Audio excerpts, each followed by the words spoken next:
is Maya Islam. I'm the project manager for Amos at Eurostat. I think my microphone isn't working. Yes? Excellent. Thank you, Katarina. So my name is Maya Islam. I am the project manager for Amos at Eurostat. I would like to welcome you all here today. And firstly, also thank our colleagues at the University of Pisa for hosting us in this wonderful location and also for the very smooth collaboration over the past few months. It's really been a pleasure working with all of you. So I have taken over the helm from Heli Lehtimaki and more recently my colleague Karola Karstens, who have done a wonderful job at building EMOS as a program and as a community in the past period. So please bear with me in the coming couple of months as I try to fill their shoes. I have worked on different projects in Eurostat during my time here, in dissemination, in strategic communication, international cooperation. And what has driven me throughout my work is a passion for demonstrating and underlining the value and power of statistics to society. And doing this with colleagues from across the ESS, the European Statistical System, who share this passion. It is an exciting time to be in this discipline, a time when things that we have taken for granted for so long are being brought into question. While these have been challenging times, they have also created a new momentum for official statistics, giving us plenty of examples how figures, hard facts, can be leveraged to enrich the public debate, to design policies that make all of our lives better, and to empower citizens. What I find makes Amos special is precisely this, and gives it a particularly strong platform for action and impact, is precisely this collaboration between European hubs of knowledge in statistics and practice, between European universities and official statistics producers, as well as our many other partners.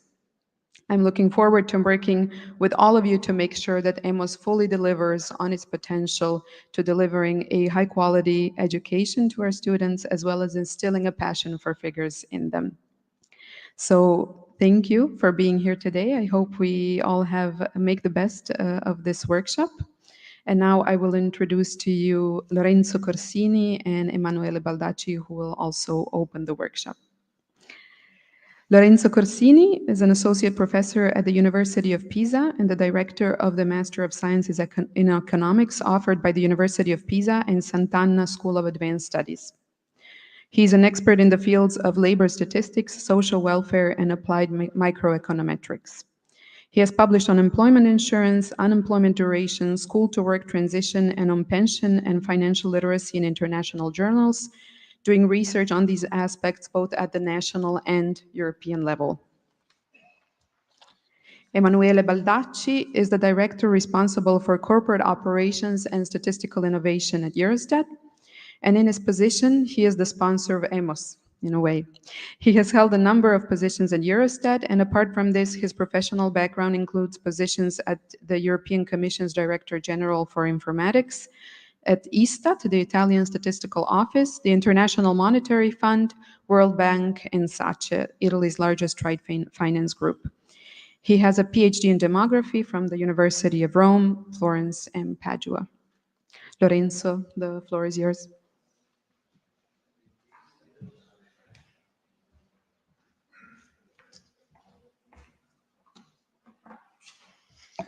Okay, welcome all. I'm glad to be here. I'm glad that you are here. My name is Lorenzo Corsini. Actually, I'm not a statistician. I'm not even an applied statistician. So you might be wondering why I'm here, that I'm opening this workshop. Well, basically, there are two main reasons why I'm here opening the workshop. One is a formal and official reason, because I am the director of a Master of Science in Economics that within our university in Pisa is the master that is part of the EMOS network. But there is also a more substantial reason why I think I'm happy and glad to open this workshop. And the thing is that in my work, in my line of research, but also in my teaching, I've really used a lot of official statistics, of data and on official statistics.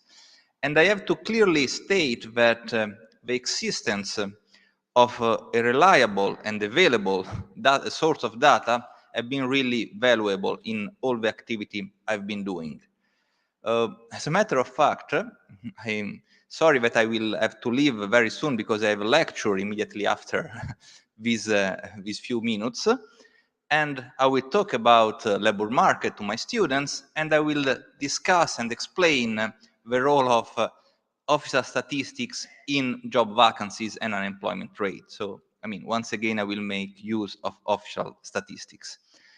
Now, of course, being part of the EMOS is extremely important for our master. We have been part of the network for a few years now, and the good things that we have observed is that not only we thought it was important that students learn about the production and use of statistics, but we really also saw that these kind of topics have been growing in the interest of students. So in later years, in last years, the number of students that were following this kind of approach was growing, and this was something that we really appreciated. I also have to mention that within our activities in the EMOS network and in our master program, there's been a large use of traineeship opportunities. In our case, this was mostly done with Eurostat, that is, of course, the national institution of statistics in Italy. And I have to say that this was really a success in our program. Students were really happy to perform this traineeship. A lot of them really asked to do the traineeships. And all the feedbacks that we have during the traineeship, both from the students and both from the Eurostat, were really, really great. So the opportunity offered by this network has been really appreciated, and I'm really sure that allowed the education of our students to grow and their knowledge to expand. So I'm really happy that we can be part of this network. I don't want to steal any more time, but of course I want to thank the organizer for the great work that is behind this workshop. And I also like to wish to all the present people that we will enjoy the program, both in their official part during the speaking, but also in the social occasion that we will have to share. Okay, so thank you again, the organizer, and enjoy this day about official statistics. Thank you.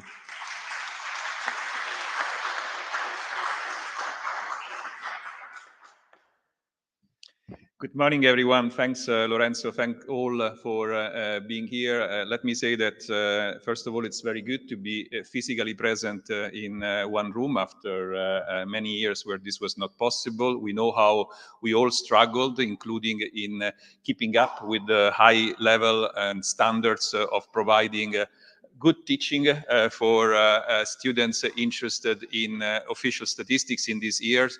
And perhaps there were also some pieces of innovation that we came up with in these last 3 years in moments of crisis that we need to continue to reflect how to make it work also in possibly more normal times.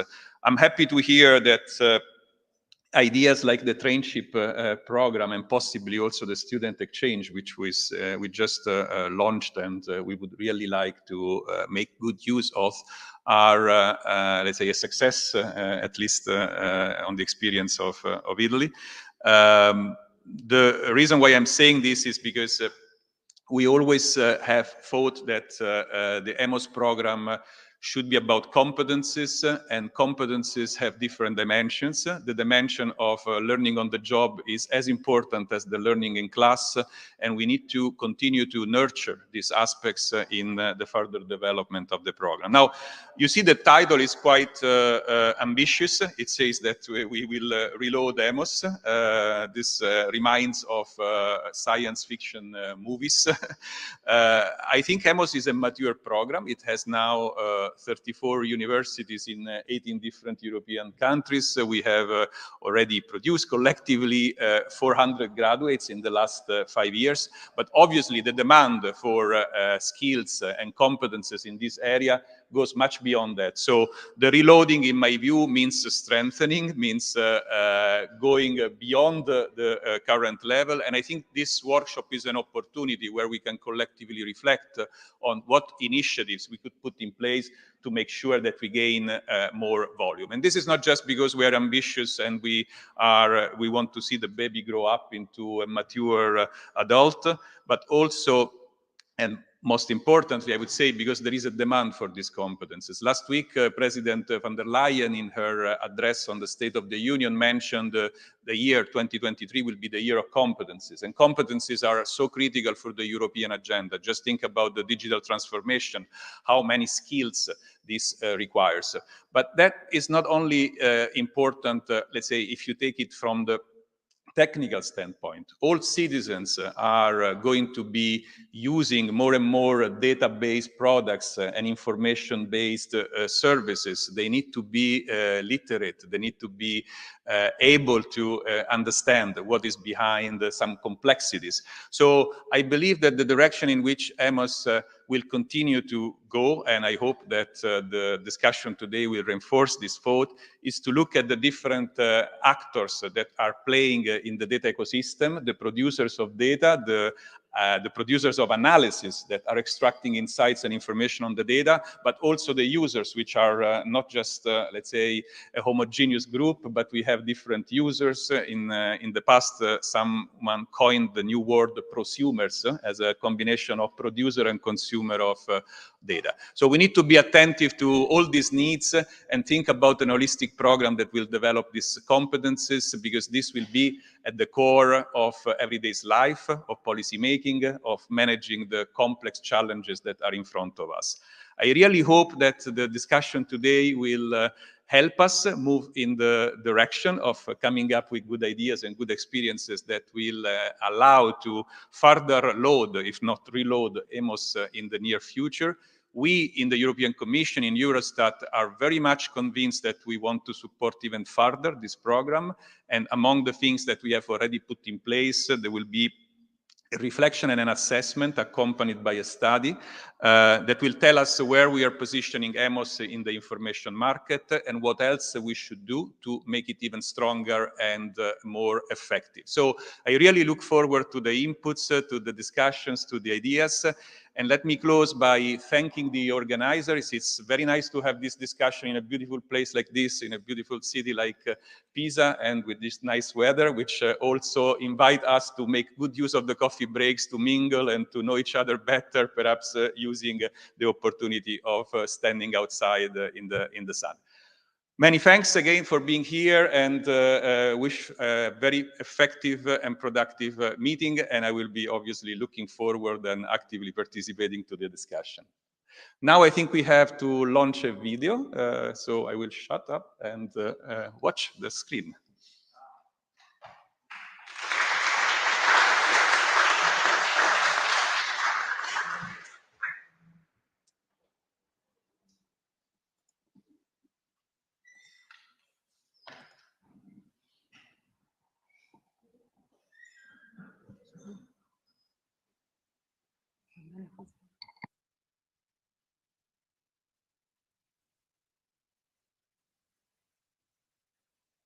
There are small numbers and there are big numbers. Some numbers are famous and other infamous. There are numbers that matter to you and numbers that matter to everyone. These are the important numbers. The numbers we use to make decisions for our societies. Numbers about the jobs we have or haven't, the money we make, and the things we buy. Numbers about how many people we are, where we live, all the energy we use, and our water, and whether it's all heading in the right direction or not. Official statistics is not just numbers. It's us.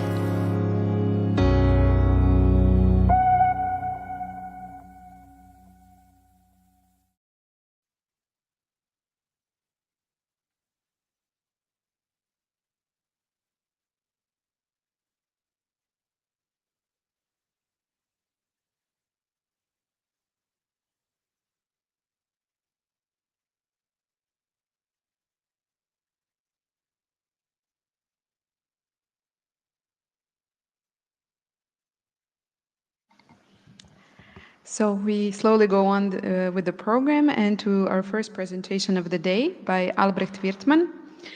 Albrecht Virtman is head of unit for methodology, innovation, and official statistics at Eurostat. The unit provides methodological support and training to Eurostat, the European Commission, and the European Statistical System, organizes access to confidential data for research, takes initiatives in research and official statistics, and focuses on developing and implementing the concept of trusted smart statistics. He has more than 30 years of experience working in official statistics and has worked in economic environmental accounting, GIS and regional statistics, information society statistics, and innovative projects related to big data. He holds a degree in physical geography, botany, and chemistry by Johannes Gutenberg University Mainz, specialized in geographic information systems and remote sensing. He will be holding a presentation on the future of EMOS, an overview of where we currently are and the direction we want to take in the future. Albrecht, the floor is yours.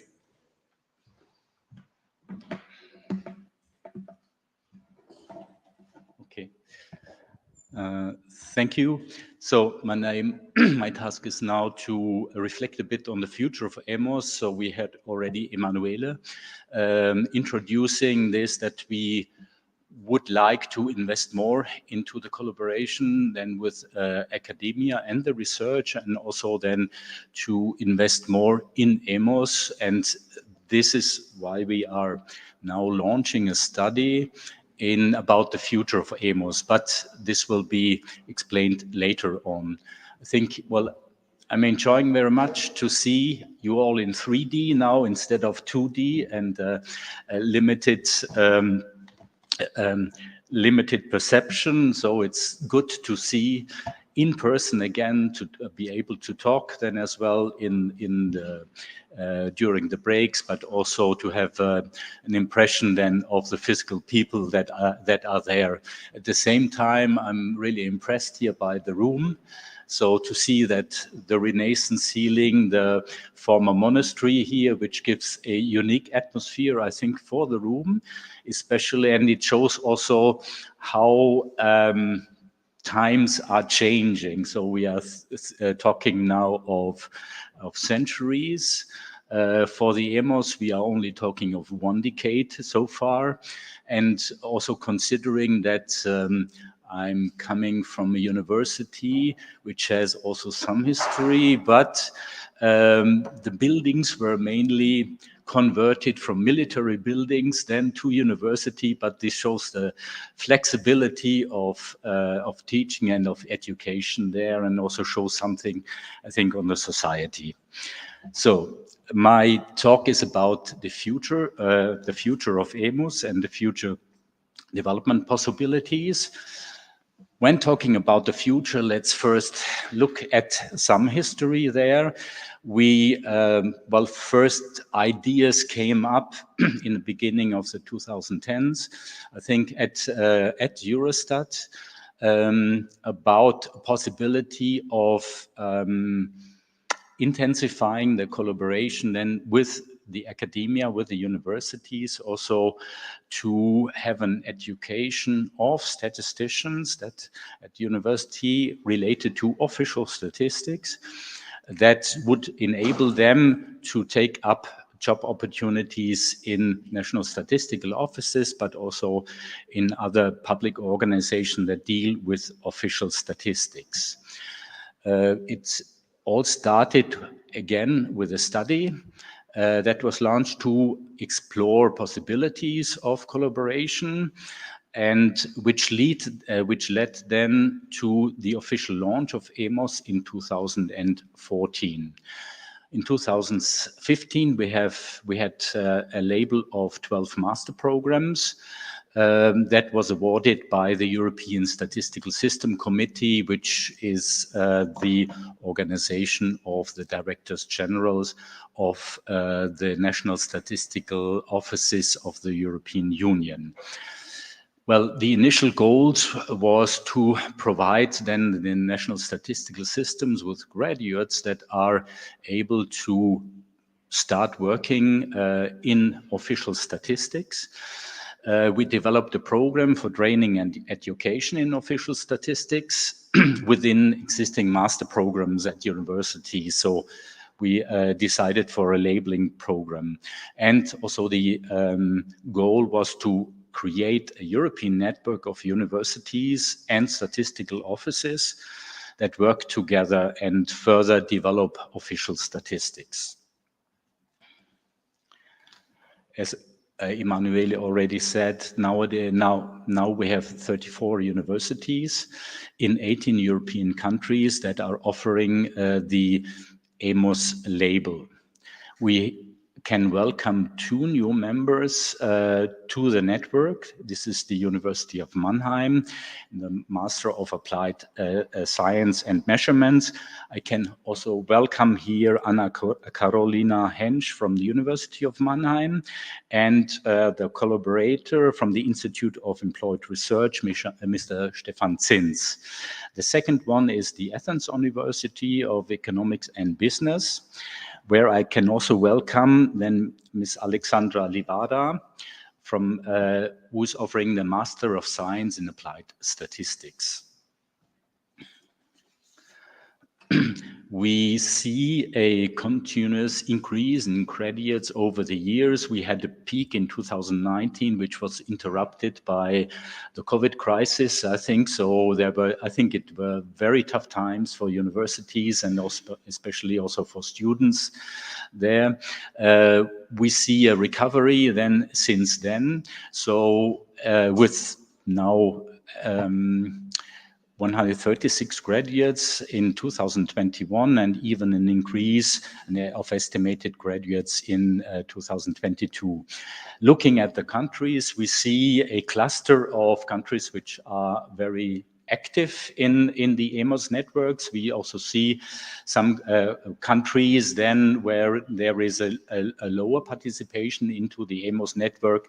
So although the success, there is also still some work ahead of us.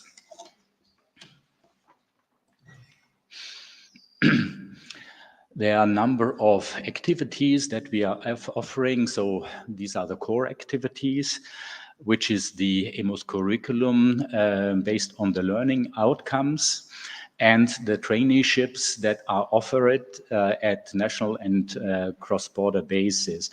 We also started a new activity of cross-border exchange of students, which we would like to develop further. Unfortunately, we just started in the COVID period, which of course was not possible then to place physically students. But we are confident and we are optimistic that we could enlarge the number of students there and the number of exchanges. We are offering a number of supporting activities like the competition in the master thesis, which we are currently also launching, and where there will be a special occasion at the conference for new techniques and technologies in statistics, which will take place in March 2023. Where the winners will be announced.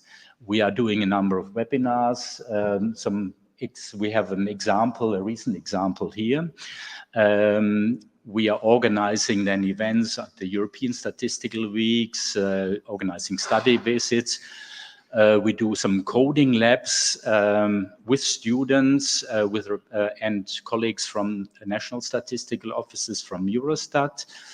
We are again organizing a hackathon where also EMOS universities are called to nominate teams, and organizing also workshop, especially useful by EMOS students were found the webinars, the master thesis competitions, and the coding labs, which provides quite an experience as well for a practical experience there. I think there are some factors that in combination and provide then or explain the success of EMOS. So this is the concrete existence of a need that EMOS addresses. So there is a need for graduates able to start working in official statistics, but there is also a need then to do a link with statistics and official statistics. I think we see a good collaboration between the official statistics community and the universities. There is a solid concept based on the learning outcomes and an opportunity to combine the studies, the theoretical studies, with some practical experience with the traineeships, but the exchanges, the coding labs, the workshops, and so on.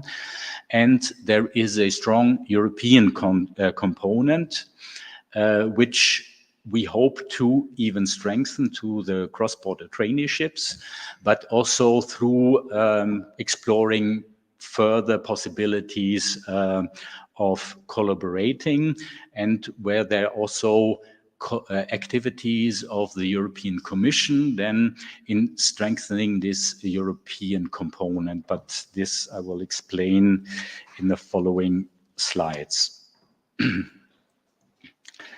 We also see some external challenges, what also was already mentioned by Emmanuel. There are completely new developments in the data environments. We see a massive development in the digitalization of the economy and social activities there. There are masses of digital footprints that are left when going through the cyber world. We see new phenomena emerging, so things that are done completely online, new things that are done online. So statistics has to find a solution, a reply to that. And we see also completely new actors in the data market who are collecting massively data, but also using data. So we are in a position that official statistics is not alone anymore, that there's no monopoly on data anymore, but there are a lot of actors that are trying then to get into this new data ecosystem and offering services there. Together with the data, we see new technologies emerging and methodologies that provide the opportunity to make sense, to extract information out of these data, which also provide opportunities to official statistics, but this will require that official statistics goes out to universities, to the academia, to the private sector, and really uses these opportunities then to produce new statistics, more detailed statistics, more timely statistics. So there's a big opportunity, but it's also a related challenge. And we have also some demographic factors. Of course, when living in Europe, the decreasing population, the new demand or the higher demand then for data scientists, for statistics there with these new actors. So there is also a challenge that official statistics now is in an environment where there is a real competition for students, which we have to take into account as well.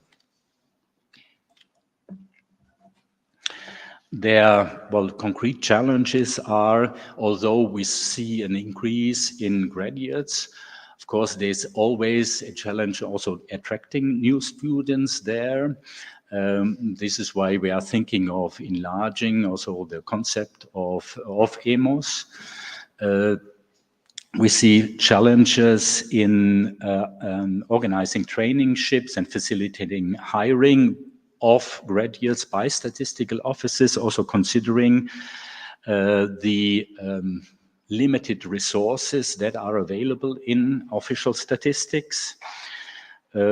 We see an opportunity, probably not a challenge, but an opportunity in increasing the research opportunities there. We, at the side of Eurostat, we have not been very active in the research in the last years. We are now trying to change this then as well. I'm coming to an example later on. We see heterogeneous national accreditation systems where this is a partial obstacle in reinforcing the collaboration at the European level beyond the current label. And we also saw in the graduate statistics that there are some countries, some NSIs are very active, but also other NSIs could be more active there in related to EMOS, and this would also be a challenge then to increase the activity of those statistical offices. Well, apart from the challenges, we also see a number of opportunities. I think there is an increasing need of statisticians with, I think, a very diverse and increasingly diverse and unique skill set that can bring new knowledge and perspective into the organizations and also can support the transition of official statistics towards this new data ecosystem. I think this is very important aspect. And there is also some activities at the European level. One example is next week, there will be a so-called high-level meeting of directors generals of the European statistical system in Prague, who will discuss about opportunities or the relationship of official statistics and data science and how to get data scientists into the national statistical system, also to support then this change. And also to think about not only getting new people, but also to train then the existing staff at the national statistical offices to reach into this new data ecosystem and make them able to include these new data sources, new methodologies, applications into official statistics. We see there's a need then doing that, a need for a stronger collaboration with the academia, but also to have established new partnerships with private actors and also new partnerships with actors in the public sector. Mainly, so there are examples then starting here and there where there are concrete projects then in this regard, but still there is a push needed also to do then the conversion of the statistical offices.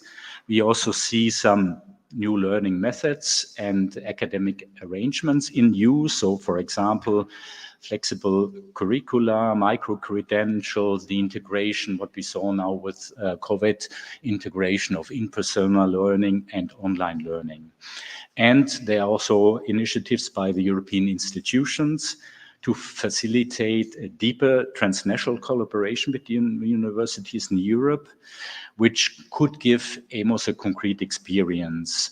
So I'm just mentioning then some council conclusions on the European strategy for empowering higher education institutions, or pilot projects to test instruments to facilitate deeper transnational cooperation between universities in Europe.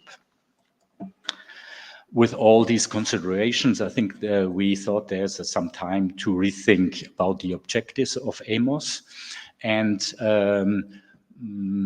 see some opportunities or make some opportunities more concrete in launching a study on Amos. We would like to have this study beginning next year, extending into 2024. And we would like to explain or explore some opportunities enlarging then the EMOS network, intensifying cross-border collaboration, intensifying collaboration with stakeholders, but also thinking about possibilities then for excellence, then possibilities of stronger research orientation. The plans for the future, there we have identified some key areas to where we would like to explore these possibilities. So to have to give then students or to provide students with new skills related to data science, machine learning, artificial intelligence, structuring the curriculum in a way that short courses, micro-edits could be available for statisticians, for staff with working already at national statistical offices.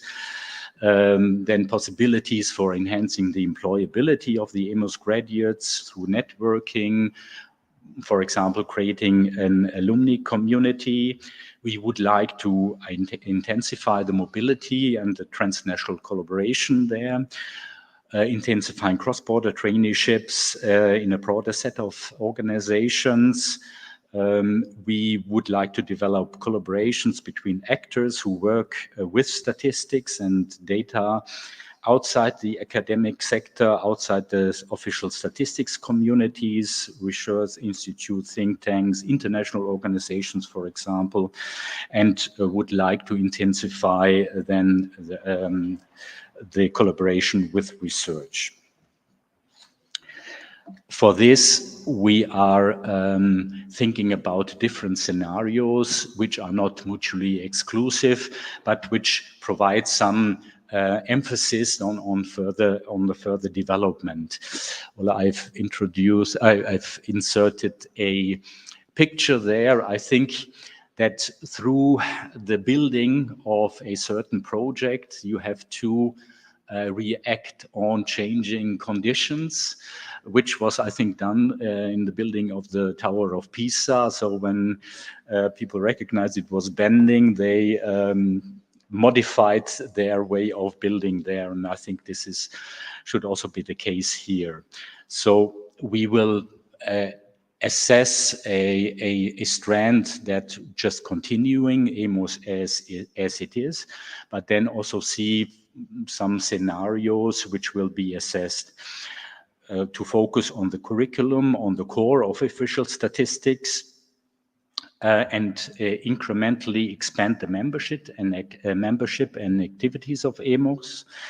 Another one is a membership extension focusing on top universities across Europe. Another one is focusing on learning outcomes, on the interdisciplinary curriculum, on additional activities that EMOS could offer, and offering a membership with an increasing geographical scope. Then one scenario focuses on EMOS as putting more emphasis on the research, strengthening the research component, the engagement with key universities there, to have a consistent representation at conferences through EMOS articles and so on. And the last one is to conceptualize on a high quality EMOS degree program that is attractive, administratively and legally feasible, and recognized by all of the countries that are represented in the EMOS network.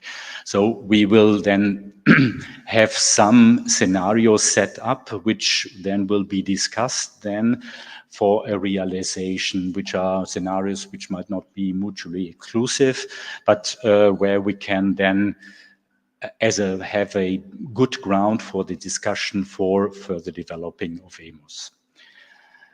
This is so far on the future of EMOS, but I would like as well to take the opportunity to make some announcements relating some activities. So as I already mentioned, we will have the European Big Data Hackathon, the 4th edition in March in Brussels, back to back with the NTTS conference.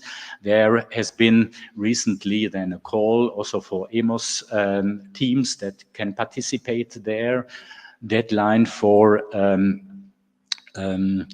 applying then or for applications is the 19th of October. I think that was quite last, 2 years ago, it was an online experience. Now we hope to have then an experience in person again in Brussels. Then we have launched the European Statistics Award. There are 2 rounds of awards. The first round is about nowcasting, which goes until April 2023. We are able to then award prizes there for nowcasting time series in the field of business statistics. And we also do, we have now published a first research call. This is on the topic of trusted smart surveys related to the time use survey and household budget survey. We have 3 strands of research there based on behavioral research, human-computer interaction, then smart data acquisition, processing, privacy, preservation. This is the website, and this is then the key information there. So if you would like to know more about that, please then you can address yourself to me, to my colleagues, and you will get more information about the calls, about the hackathon, but also about the prizes. And with this, I would like to thank you.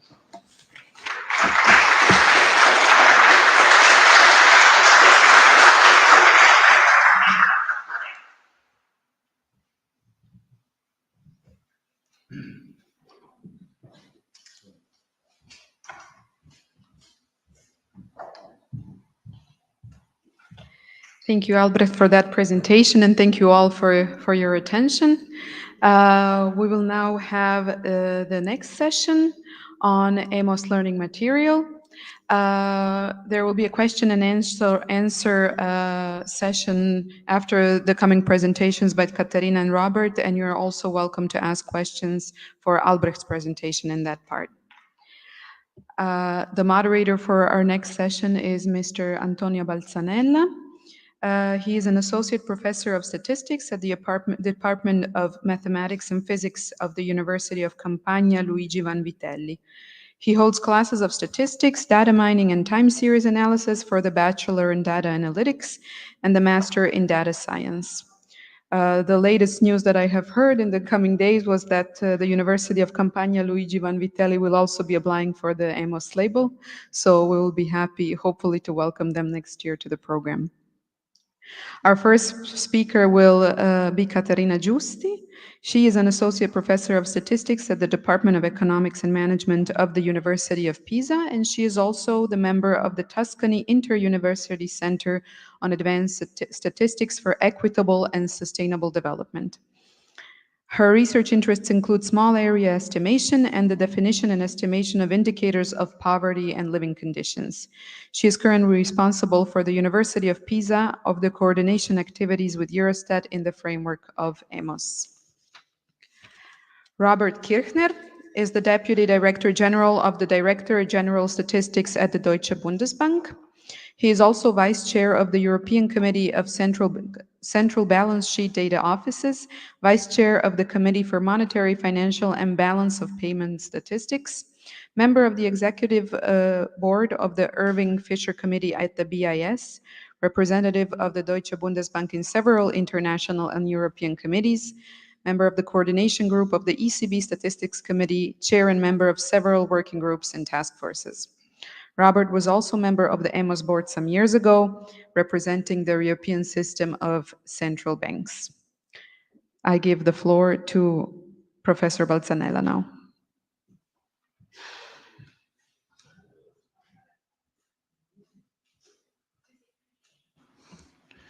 Okay, thank you very much for your introduction. It is a huge pleasure for me to be here.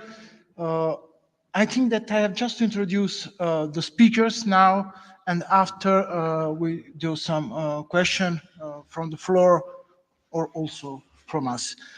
So the first one is Katarina. Yes. The floor is yours.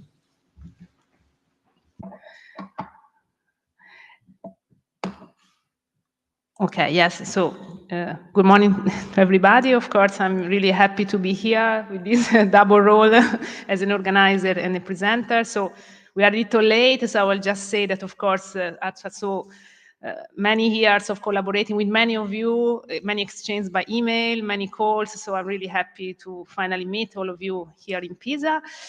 So, I will just add that the reason that you see that we are moving these names is just that, you know, we are also online streaming. So, that's why for people that are online, we actually would like that they know who is speaking and the name. Okay, so actually my presentation is about the collaboration that we have had with Eurostat in the last 2 years. So we have many things together. We organized the last workshop online. I hope that many of you were in the audience of the webinars. And this is a last output of our collaboration that is actually pretty new because it took some time to be finalized, but now we are at the end. So I'm presenting, okay, you see here just my name, but of course, as I will say, these learning resources for the EMOS were developed by many people at our university and not only. So actually the background, there was this need of some materials since effective teaching of the EMOS learning outcomes require customized resources to support the students. And the teaching materials can allow students to explore knowledge independently and also working in groups and also put their knowledge into practice.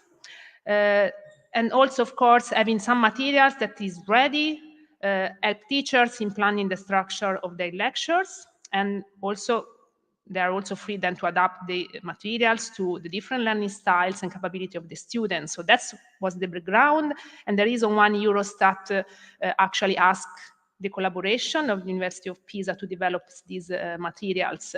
So actually we started in 2019 with this collaboration, and the idea was to produce these learning resources to be then shared with all the EMOS community on 3 main topics. So that was the starting idea, and then I will show you what actually we decided to produce. So of course, as I said, the learning materials had to cover, these learning resources has to cover the EMOS learning outcomes that actually are the ones that all the EMOS university has to cover for their students to have the label. So, of course, we have to produce something concerning the first learning outcomes about the system of official statistics, so covering all the roles, the legal framework, and decision-making mechanism. Then the second was about dissemination. So I think a learning outcome that is increasing in importance. So dissemination, also the new tools that are available on visualization, and the new possibility. And then, of course, the more also applied and also theoretical from a point of view learning outcomes, to produce some materials about, you will see some specific methodologies. And also in this part, produce something that could also be used for testing the ability of students, so also with the use of some softwares. So indeed, there was also this part to say, okay, the learning resources should include some materials that the teachers can use to present, so basically slides, with also some comments to guide the professors, and also some case studies or some exercises, quizzes, and also some codes that could be used for some topics, so that students could also, teachers and then students could also use these codes for exercises and then to prepare them for the final exam. Then, of course, it was to the professor to decide how to use the materials. So basically, this how we decided to work. So first of all, there was to decide the specific learning resources because, of course, there were many possibilities. Then to decide on the type of material, so the software to be used for the slides and also for these exercises. And then, of course, there was the process of developing and receiving feedback by Eurostat. So basically it was a long process also because we had the pandemic in the middle, but at the end we arrived at the finalization of these materials. And now they're starting to be uploaded on the cross portal. So when this process will be finished, of course, you will be informed. So the topics that we decided to cover are about the system of official statistics. So one big topic is about that, which I think is a very important, of course, learning outcome. And I guess, I mean, as an experience also for what happened to University of Pisa, that is part of the EMOS since the beginning, this is something that, of course, we are not so expert in teaching. We have many collaboration by the Italian National Statistical Institute, but of course, we think that this can be very useful to many EMOS university. So basically covering all the organization and all the aspect of the European statistical system. I will show, if I have time, I will show you something about that. And then there was this more general topic of producing statistics. And here we had to decide the specific learning resources. So these are different set of materials. One is about statistical thinking and the challenge of smart data. Then at the end, we decided to produce all together. Then a presentation on and related material on sampling and survey methodology. I will better detail what they include. Small area estimation, which is a topic that we are specifically already expert in Pisa, spatial statistics, then confidentiality issues in the production and dissemination of official statistics, and time series and seasonal adjustment. These, of course, are just some topics, but together with Eurostat, we thought that could be interesting. And then data dissemination. So another set of materials are about data dissemination, and the idea is that they cover new communication strategies and dissemination of official statistics, communicating official statistics through social media. So as I say, this is growing in interest and in importance. So risk and opportunities of being on the web, infographic views and interactive cartography, tools to ensure greater access to official statistics, then experimental statistics of the NSIs and opportunity for analysts and users, and new trends in the dissemination of statistical services. So that was the last broad topic that we decided on data dissemination. So basically, as you can see, the first topic on the system of official statistics cover the learning outcome of system of official statistics. So that's, I will say, a perfect match. Then production model and methods is covered by this more general topic of producing statistics as the teams in official statistics, statistical method. And the last outcome dissemination is covered by data dissemination. So the first and the fifth, of course, I will say we have a perfect match. Inside the others, they're more general and include many, many other subtopics. Let's say, of course, we had to decide, and that was the specific topics that were decided. Okay, so about the materials, because these are the topics, then we have to decide the materials. Of course, it was not easy because we know that, I mean, even in Pisa, we have very different kind of students. And then, of course, looking at all the EMOS Workshop, of course, all the universities are different because we have Master of Science in Statistics. For us, for example, is a Master of Science in Economics. So, of course, the background of the students is different. And also the professor, of course, have a different background. So basically, we decided to prepare different materials. Okay, so for example, for the slides, you will see that in some cases, we have LaTeX slides. In other, we have PowerPoint. That, of course, will also drive by the need of having many formulas or notes. Basically, we prepare a block of independent slides for each subtopic.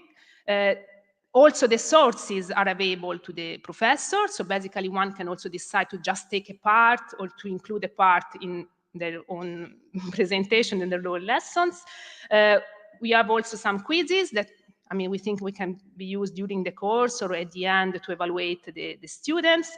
And as I said, one important part for some subtopic are these case studies. So exercises with data sets that the students, again, can do during the course or at the end, and it's up to the professors also to use them or integrate as alone or integrate them with their own resources.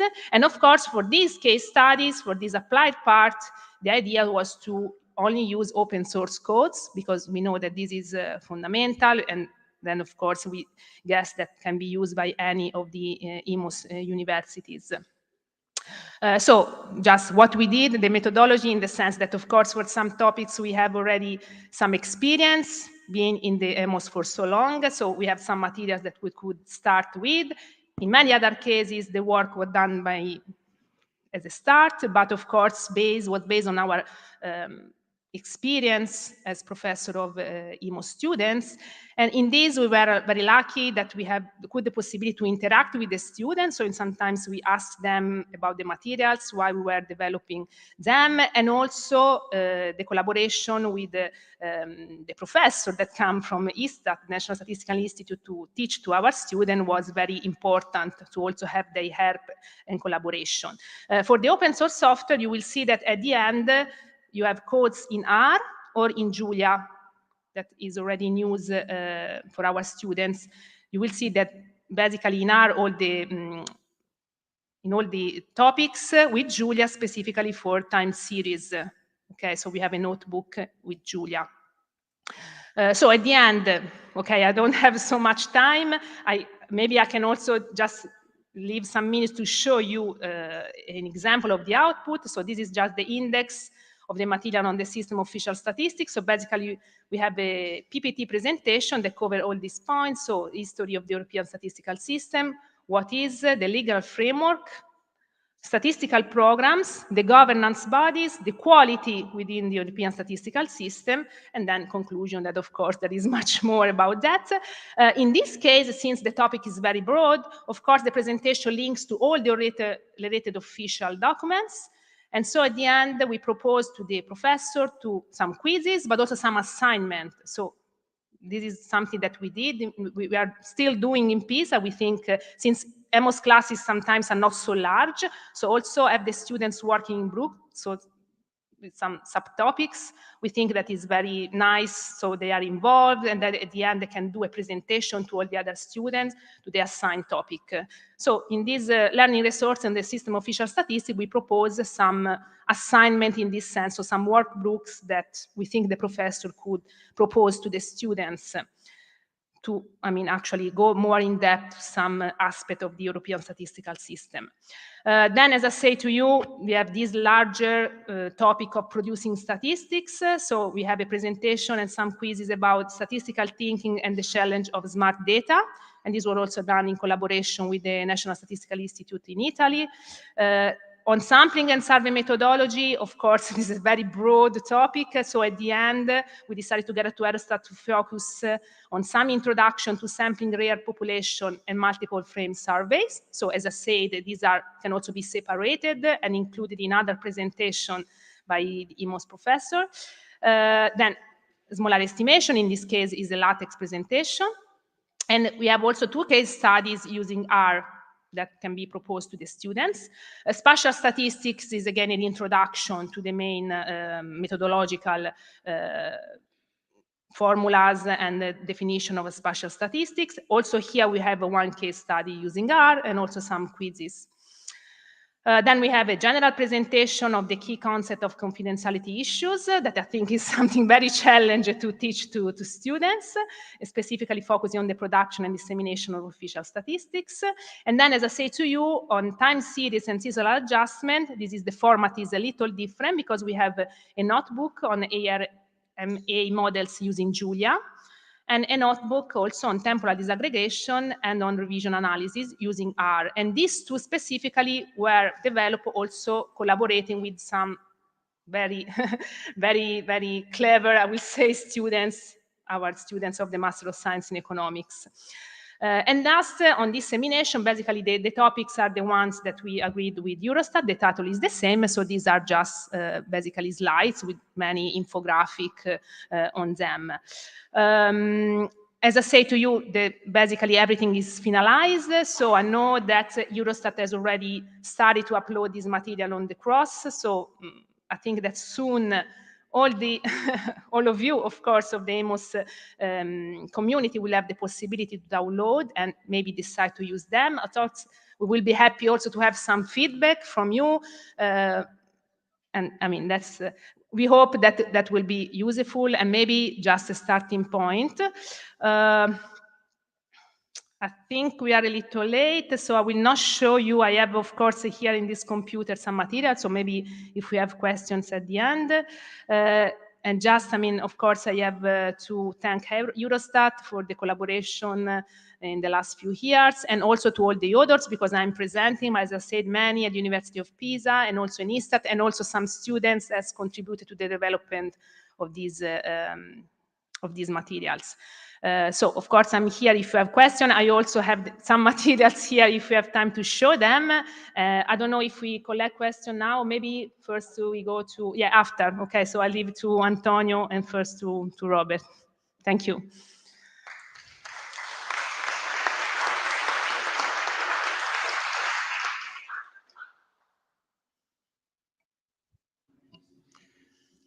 Okay, thank you, Katarina, for your very nice presentation. I think that we can start from the next one, a module on economic and financial statistics. The speaker is Robert Kirchner, sorry. And as said before, we do the question at the end. Well, thank you very much, and big thanks to the organizers, Eurostat and the University of Trier, to inviting me to this lovely place, I would like to say, to make a presentation on a module on economic and financial statistics. I think this presentation is assigned to the question of teaching material, because at the end of the presentation, I will come to some elements and ask you the question, are these of relevance for all of us?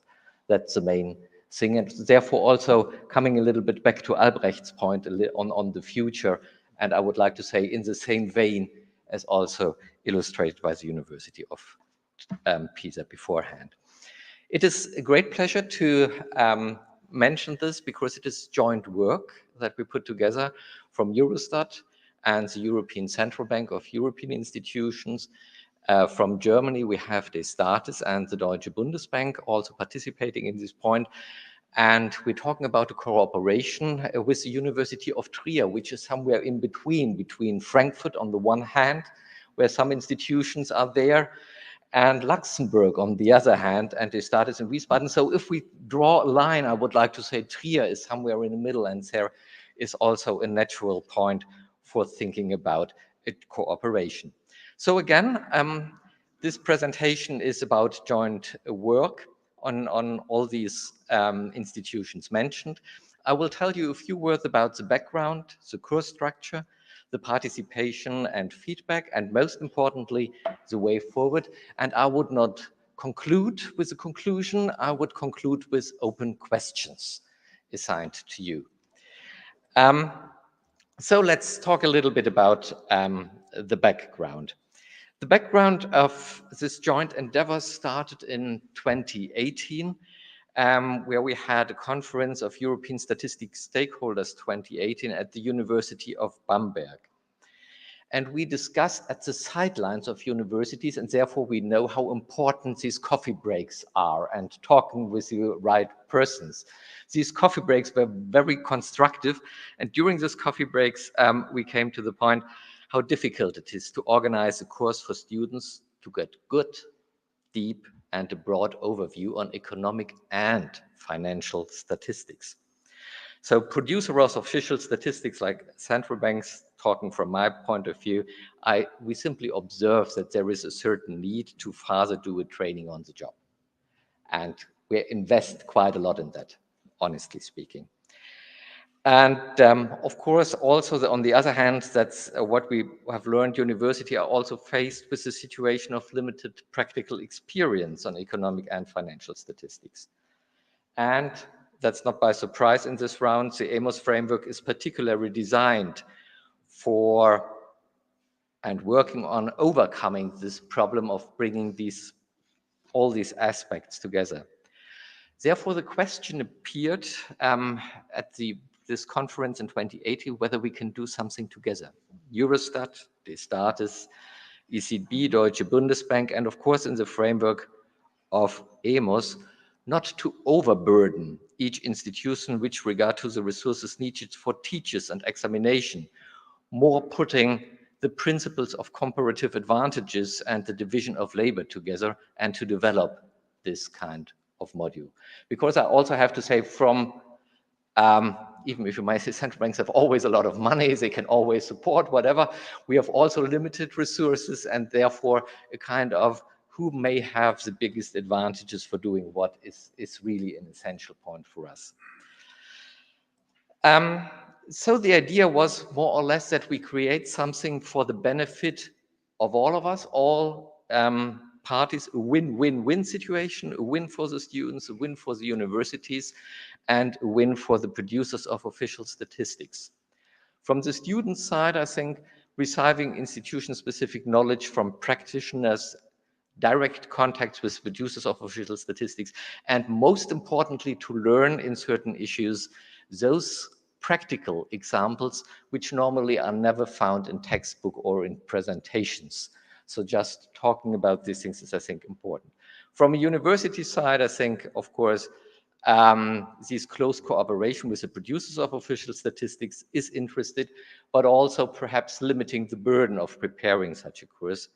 And last but not least, for the producers of official statistics, it is an opportunity to present us to the next generation of statisticians in official statistics, and we can benefit from enhanced cooperation with universities. So the course structure looks not totally identical to what is developed in Pisa, but of course there are some similarities in it. The important point is we're talking about the Corona times. And at that time, meetings like that one were not possible. So video, pre-recorded videos, I think was here the material preferred to, and we organized it in 4 different blocks. Apart from these pre-recorded videos, then we have also, we will see it later on, question and answer session and examinations. But let's first of all have a look on the pre-recorded videos, which are also now available, I would like to say. They have been produced. They were split into different blocks. We have an introduction, architecture of European statistics, role and function, quality in official statistics is also covered there. National accounts, 8 videos available there, going up to financial and government accounts, and we have financial and external statistics, balance of payment statistics, money and banking statistics, and a specific block on microdata for financial statistics. That's something that we can learn. I think from the student side, these video blocks were made available block by block. So they had a chance to go always and to look in it whenever it is fine with them and they have the time for doing it, and also for looking into the additional material. An important element is because all these videos do not allow for a direct interaction. So there is an important element missing, and we try to take it on board in a question and answers sessions organized in individual blocks, so that then also the lecturers there were there and that these direct interactions come in. And at the last point, then there was a written examination where also the lecturers helped to organize it. So how many people were involved? Quite a lot, I would like to say. And here, again, we are talking about a pilot. So perhaps we will see that that's a kind of an investment, because at the first glance, it seems that more teachers were in than students. So perhaps that will become better in the next years. So, but we have really experts in. John Verinder from Eurostat, the colleagues that you may probably know. We have Directorates General from the ECB, Silke Stapel-Weber and Aurel Schubert, discussing ethical issues. We have high-level practical experts, in particular with national accounts from the Thesis, Albert Virtman, and also the Bundesbank, where I'm coming from, tried to put in their experts in these individual fields. Now, what is the general feedback? Well, from the students, first of all, we have to say very positive, but we are not talking about a mess. But that was, by the way, of the idea. We're starting with something small. Let's try something to organize it and not to overburden ourselves. So 21 students have participated in the pilot, and not only coming from statistics, also from data science and economics. According to the instructors and lecturers, they were highly motivated and provided good and helpful feedback in the question and answer session, we have to say. So that was very much used. And students welcomed the high practical relevance of the lessons.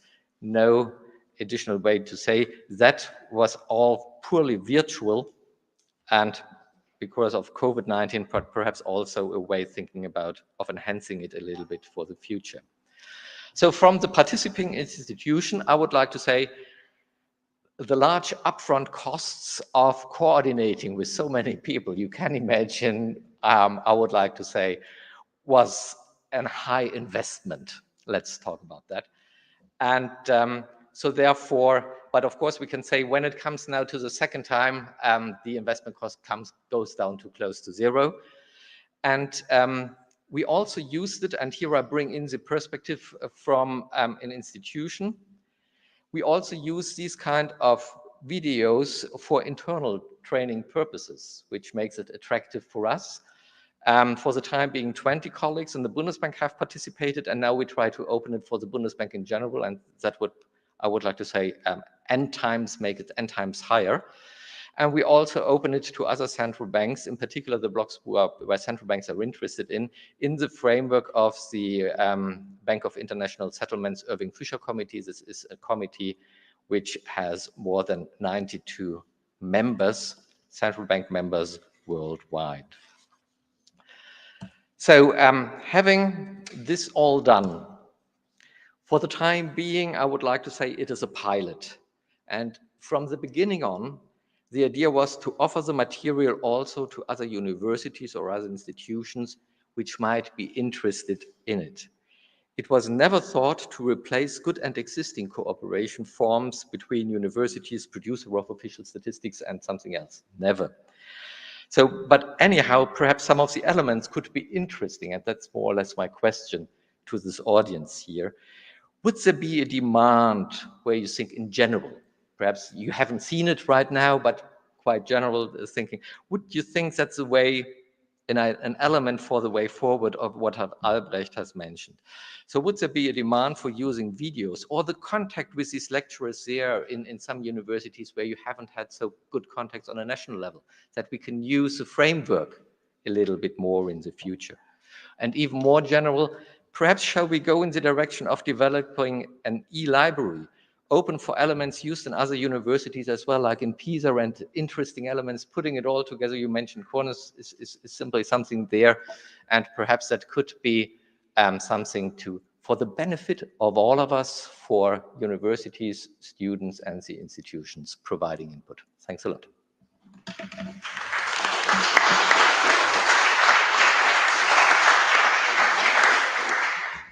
Thank you very much for your presentation. We have just some minutes for some questions from the floor.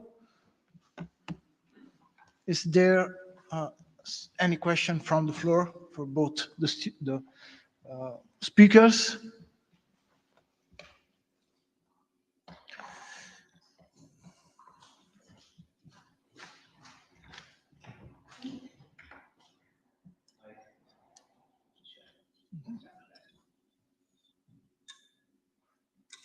Yeah. Yes. Hi. Yeah. Mark van der Loo from Statistics Netherlands. Thank you for very interesting talks. I would just like to respond to the open questions here with resounding yes and yes. In my opinion, it's a very good idea to have sort of a combined library where we can share teaching materials.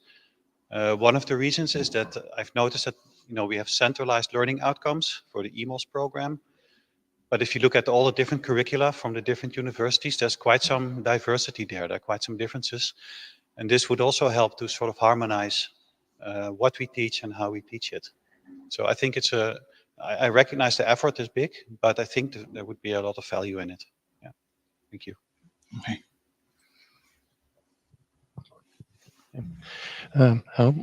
Martin Zelinček, Statistical Office. I will also respond yes and yes as Statistics Netherlands.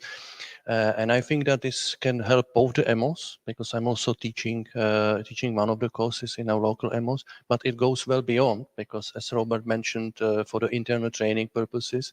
So this e-library can be a kind of external benefit outside of the EMOS as well. So I would be pretty much in favor of further cooperation in this area.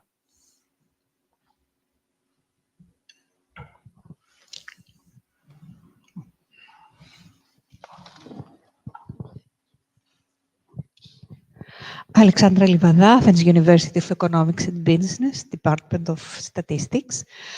Also yes and yes for us.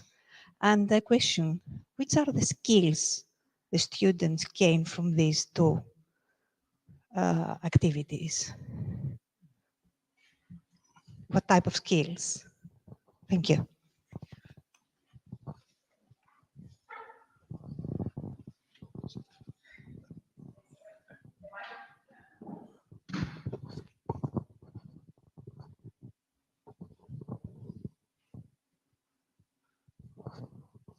Hello, my name is Maja Drakic Grgur, and I'm coming from University of Donja Gorica, which is EMOS labeled University from Montenegro.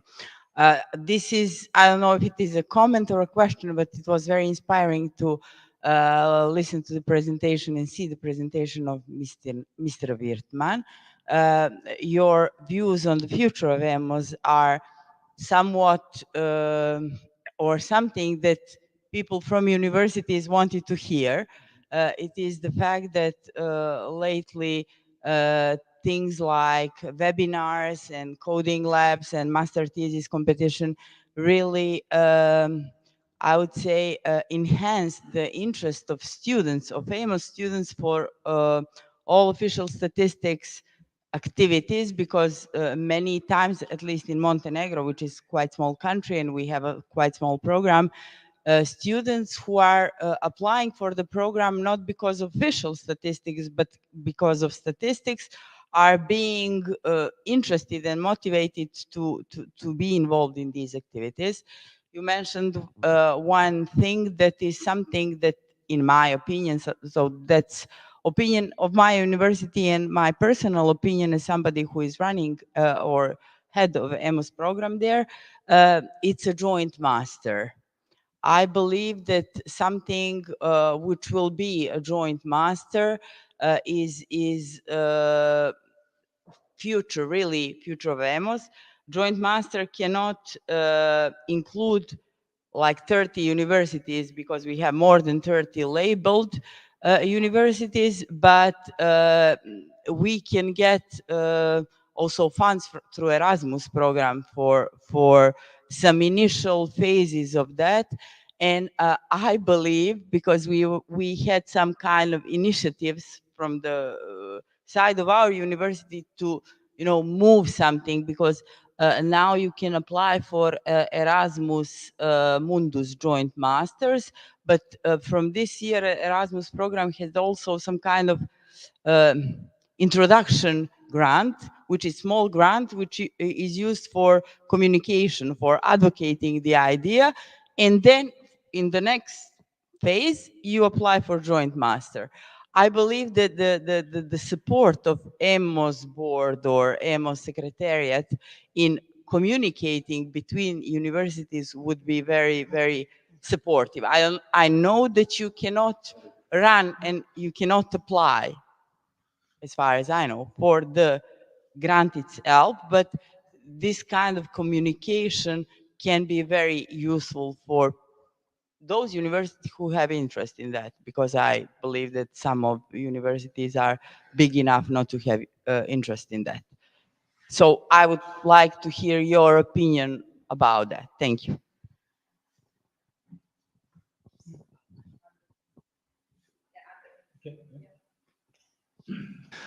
Okay, thank you. I'm glad to hear that that I touched the right topics there.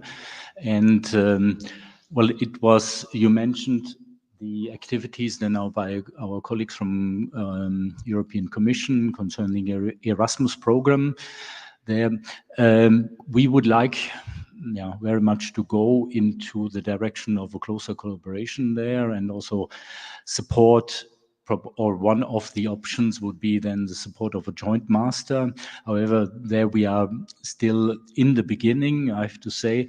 But I think purpose of this workshop also was also to collect some feedback then from you, also to be able to get the interest and also reorient then our activities towards that. So we take note of this, and then I think we will then discuss and think about activities, actions that go into this direction. So apart as well from the study that I've just explained about, but if there is a concrete interest, I think there is also some room for taking some also concrete actions in this way.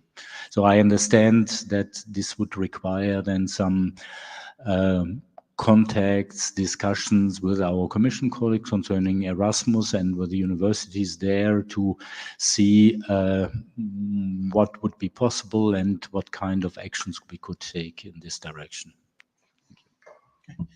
Okay, we have also another question. Okay. Yes, yes. This will be more a comment than a question. Adam Czerniak, Warsaw School of Economics. I'm not that eager as my colleagues here on answering yes. I would say conditionally yes, because the efficiency of online materials is quite low because it has very high costs, as you mentioned. But in contrast to other courses like microeconomics that I was also teaching, it requires quite a lot of change because many things change quite fast in official statistics as we see now. So we need to update the program quite frequently, which adds up on the costs. That's why I think that for an individual university, the answer would be no. It's better to connect, to work in cooperation with National Statistical Office. But where I see a definitely yes, it's the cross-border cooperation that Mr. Virtman said before. So if we develop a network of universities and an e-library with courses that can be used on a cross-border measure, then it will be a yes for me. Thank you. Okay, so. Okay, my name is Petr Mazouch and I'm from Prague University of Economics and Business.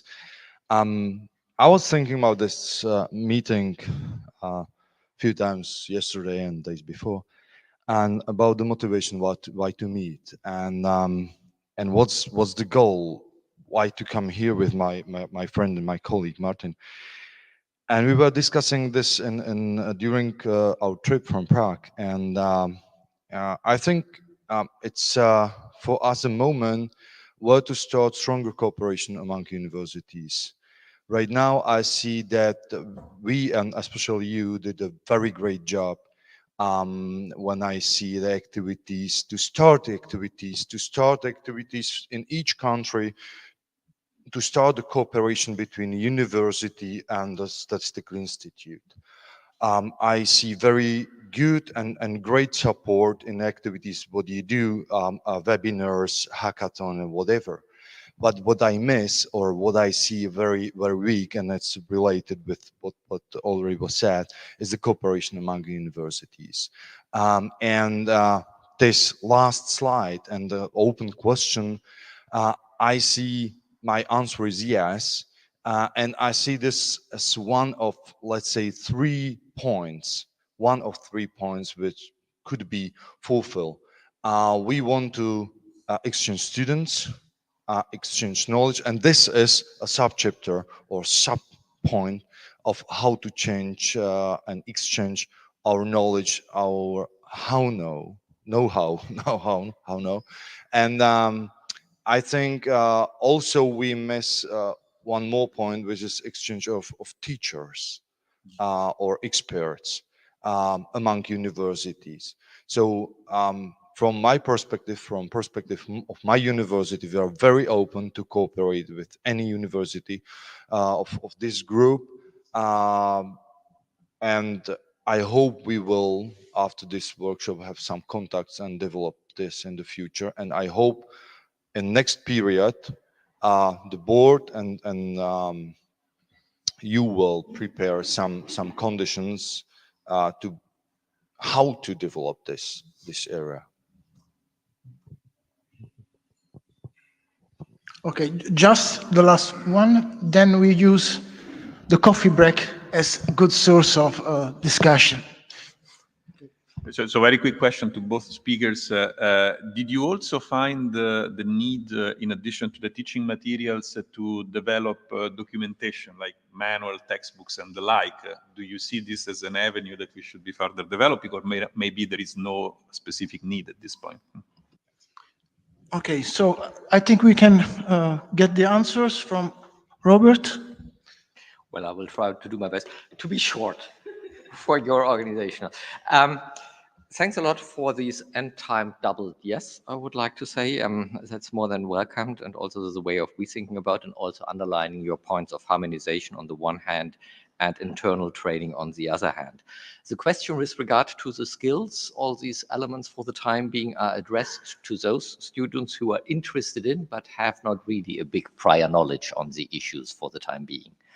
It is not a replacement for those who are well-known in official statistics. It's not a replacement for a detailed course that the IMF, for example, offers on balance of payment statistics. No, it never goes to that deep detail. So, but it tries to bring you the relevant overview and the relevant elements for the practice. By the way, with regard to the future, I can also say perhaps we can do a little bit more here. Also creating discussions with the students. So providing examples where we have pros and cons and could debate with the students on these things. I have in mind in particular government finance statistics, where even the higher levels debate quite long and controversial on the pros and cons. And that, I think, could be very much interesting from a student side as well, because that's interaction. And there is no clear answer, to be honest. So you have to give a certain weight, and then better to understand how official goes to. Concerning the conditional question and answers, concerning to the conditional, yes, I think there is some truth in it.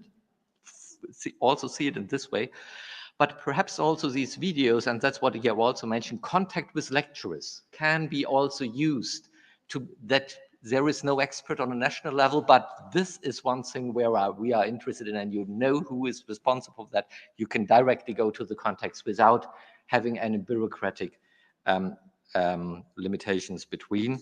And this perhaps can also be an element for the exchange of teachers that you have mentioned. Just first of all, you have to know who is really an expert in what, and then the natural, I would like to say, the contact natural follows. And that's all I want to say. Thank you. Okay, thank you.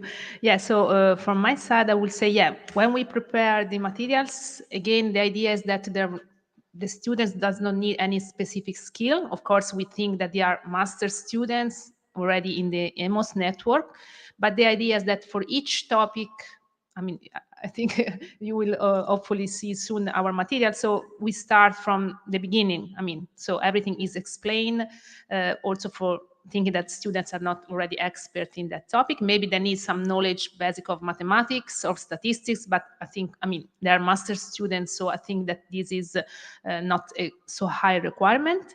Then, of course, about also, I mean, the idea, as I said, is to develop this in a flexible way. So basically, the professor have these slides, but they can also cut and take some parts. There are also the comments that can help them in choosing maybe which part to use. And then, of course, as Emmanuel says, maybe that will be nice also to develop a more general materials that include this, but there is the issue, as Adam said, that actually all these things are not static. Also thinking about the European statistical system, why were developed these materials, but that's not a static.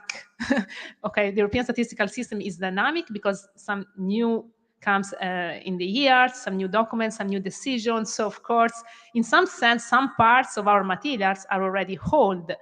Then of course, this come also to the open question. It would be, I think, very nice to be able to interact in this, because I think that if we, of course, collaborate all together, we can also help each other to understand.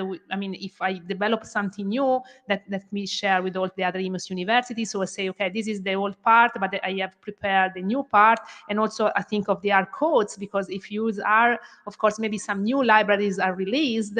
So of course we are using some libraries in the materials, but maybe some new are now available. So I think that will be very nice to have this interaction. I mean, both the students and both the professors. So if we find a way to collaborate also in this production of materials, I think that will be very nice and useful. Also because I know that many students also go to other universities. For example, in Pisa, we have a double degree program with Trier. So the EMOS students here can also get the double degree in Trier. And so, of course, this is also a physical exchange of our students. And that's nice because I know that they go to the courses of my colleagues in Trier and vice versa. And so I hope that we will be able to increase also this, because we have also the Erasmus funds. So this is possible. And I think also for the professor, of course. So this is something that we think will be very important. Yes. And now, of course, I'm afraid, but we have to go to the coffee break because time is very strict. So we have to go back at noon. Of course, the coffee break and the lunch are just here outside. Okay, so thank you and see you at noon. Thank you. Bye. Thank you.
So, hello everyone, and welcome to this pre-lunch session on student mobility.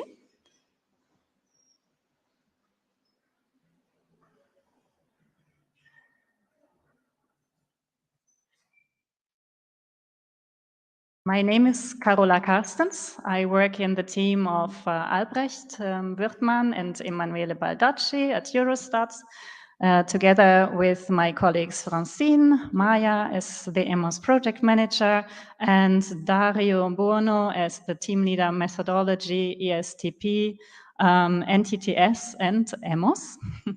And I have the pleasure to chair this or moderate this session on EMOS mobility opportunities, EMOS students on the move. Before we start the panel discussion, I would like to give you a bit of background information on the mobility opportunities in EMOS, and then introduce you to the speakers who will give you some first-hand experience on mobility in EMOS. As you may see here, we have also a team logo. So we have the EMOS logo, but also a team logo. Eurostat statistics on the run. So we have some passionate runners at Eurostat. And I'm happy to be here, part of this team, and also to meet the EMOS community and to get a bit alive spirit of the EMOS here at this workshop, thanks to the intense preparations of Maya in collaboration with the University of Pisa. Having said this, let's move to the opportunities on student mobility in EMOS. Luckily, Albrecht already mentioned it, we could start recently EMOS cross-border traineeships. So in addition to the, normal traineeships, this was a quite recent initiative set up in order to enable more cross-border exchanges. So students studying in one country and going to another country for a traineeship at an NSI or another producer of official statistics. So this is something, that we could luckily start now that COVID restrictions recently were a bit reduced. And we have the first, one of the first hosts at an NSI and the Statistical Office of Montenegro here today, Milica Pavlovic. Welcome to this panel session, and we are curious to hear your story later on. Also Dr. Jose Vila from Eurostat, who signed a contract with Eurostat for supporting the EMOS mobility program, is here today. I'm very happy to welcome Dr. Jose Vila here today, and he will explain us more in detail how that works in practice. So I do not want to go too much into detail because he will show you the website, and then we will also have question time in the end. So please keep any questions in mind. We have time reserved for that. Another opportunity under EMOS mobility worth mentioning is that there are EU funds for conference attendances of EMOS students. And here also the idea is to enable EMOS students to go to another country, which is not their country of study, and to attend events like, for example, the Quality Conference or the CES conference. We had students attending this under the program, and they got some support to enable the travel there. And I'm also happy that Dwi Abdila Laksono is here, a student and EMOS student who attended the Quality Conference. Welcome. We will be curious also to hear your story later on. And another opportunity, upcoming opportunity for this conference attendances will be at the New Techniques and Technologies NTTS conference that will take place 7th to 9th of March in Brussels next year.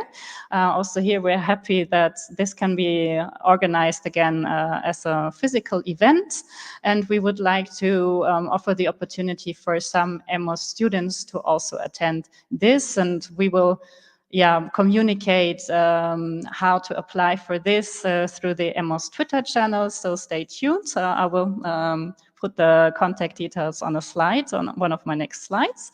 Another opportunity that you may be well familiar with, it was mentioned also before, is the famous EMOS Master Thesis competition. Also here, the call has recently been launched, so universities can submit abstracts of master thesis, and then the winners of the master thesis competition have the privilege to present their thesis at the NTTS conference next year.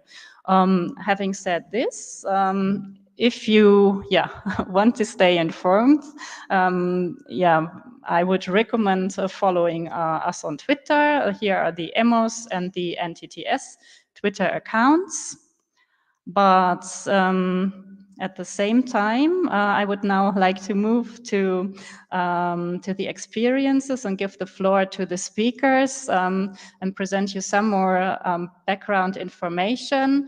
Sarah Bohnensteffen, for example, was one of the winners of the last NTTS Master Thesis competition. I'm glad that you are being here. Thank you for joining us. She is an EMOS graduate, already on the job at the German Federal Statistical Office Destatis, working as a data scientist. At the same time, holds a PhD position in collaboration with the University of Trier, one of the early members, or founding members of EMOS. Yes, welcome, Sarah. Then Dwi Laksona Abdila is an EMOS student at Prague University of Economics and Business, at the same time working as actuarial associate at PricewaterhouseCoopers. So welcome, thank you for joining us today.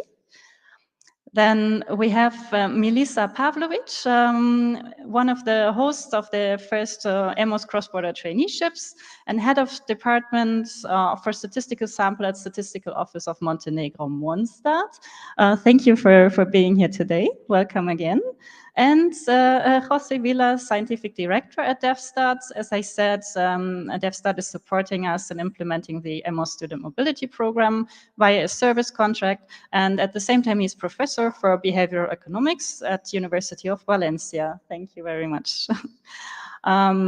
In my role as a moderator and project manager for the EMOS cross-border traineeships, I would like to invite the speakers to tell us their EMOS story so that you get a live experience of what that all means and practice what I just mentioned on the slide. And I would like to invite Sarah to tell us your story, what EMOS mobility meant for you and what activities you have taken and how that was organized. Thank you. Yeah, hello everyone. I hope you can hear me well.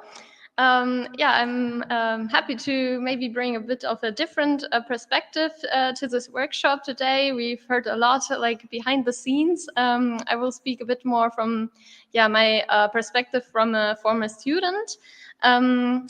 Like was already said, I studied in Madrid, the EMOS Master. I'm originally from Germany, so I did my bachelor in Germany, like a lot of students do, and also already had an Erasmus experience during the bachelor. So I was already kind of looking a bit behind this the scope of Germany when I searched for a master program. And when I first heard about EMOS, which interestingly was in a job description from the Status, saying that EMOS certificates were welcomed. And that was the first time when I heard about EMOS, and I started researching what is this EMOS certificate. And I directly knew that I was going to study this master, just the different aspects of it seemed really appealing to me. But I also wanted to add, like, as it was a European master, I thought it would be nice to add a European perspective to my experience during this master. So yeah, I took the chance to move to Madrid, to Spain, to study this master there. And yeah, I'm really thankful for this experience. I can already say it was really an important step in my career, I can say now. And yeah, I also did the internship, obviously. So I have to say that my cross-border experience was not really connected only to the internship, because I was already abroad for the whole master, and then stayed in Spain for the internship. I did it at EMOS Spain. And what I really liked about that was that yeah, I was already knowing some of my teachers that were also working at EMOS Spain, which really helped me to get into the topic there, and also made it easier for me to find a topic for my master thesis then, which I could develop with then, and also had the chance to participate in the master thesis competition, which was obviously a really nice opportunity to then present that work at the NTTS, which I think is a really good idea, because a lot of master theses that would be really interesting never really see the light of day, or a lot of students don't have the opportunity to actually disseminate or share their results in that way. So yeah, it was a really good experience that I hope much more students will have in the future. Thank you, Sarah. I think, yeah, you have manifold, mobility experience. It was before our program started, for example, for the cross-border traineeships. So how was it? How did you organize, like, going to Spain and then deciding to go to for an internship abroad? Yeah, I would be curious how you practically realized this, or how you got the idea and then how it materialized. Yeah, luckily, I started early enough, because I have to say that the administrative process of getting into a foreign university and getting all the papers ready and so on, it was actually kind of a lot of work, especially because I didn't know anyone that had done a similar thing before, and there are so many specific questions that you can't really Google, so you just have to find out, and it takes time. So luckily I started early enough. Maybe that's one take, start early enough if you're a student. But I also received a lot of help. So there's a coordinator for the EMOS master at the university, who I always could ask questions and find out about all the processes.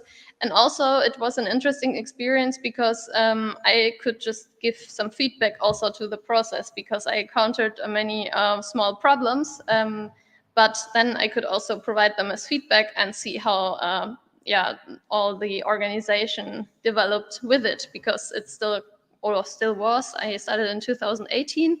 It was still kind of a young program back then. So I also enjoyed to see it develop and maybe make these steps easier for the next person who tries to do that. Okay, thank you very much. And thanks for being here now to share your experience, because that may make it easier for others to do something similar. Thank you very much. Would now like to give the floor to Dwi. And Dwi, as I said, went to the quality conference recently with some funding under this mobility program. And yeah, it will also be interesting to hear your story. What was your main takeaway from going to this conference, and did it meet your expectations? The floor is yours. Well, hello everyone. Good afternoon. First of all, before I sharing my experience, I would like to say thank you for Miss Karola Karsten and Miss Maya for inviting me to this event. Also, Miss Katarina Giusti, and I would like also say thank you to my maybe great with my professor here from Prague University of Economic and Business, Mr. Peter Mezu and Mr. Martin Zeleny.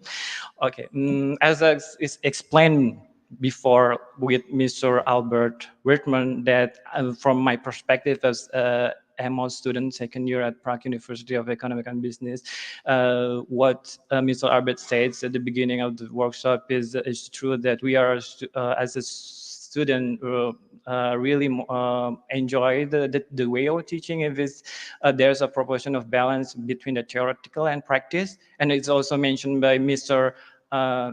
Robert from Bundesbank, and he mentioned in his slide that most of students find it's difficult to only study in class based on textbook, which is last June I have a opportunity to attend the conference in office quality in official statistics in Vilnius, Lithuania.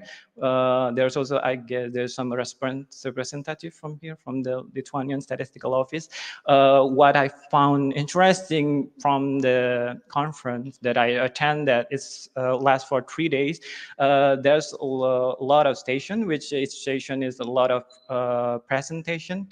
And then I found it very interesting because some of them I never met in the classroom, and it's based on the real experience. I mean, in the theory, sometimes it can apply in the real practice, and then when you attend a conference and how they deal with the real problem, it really gives you more insight and tips how to apply the statistical theory.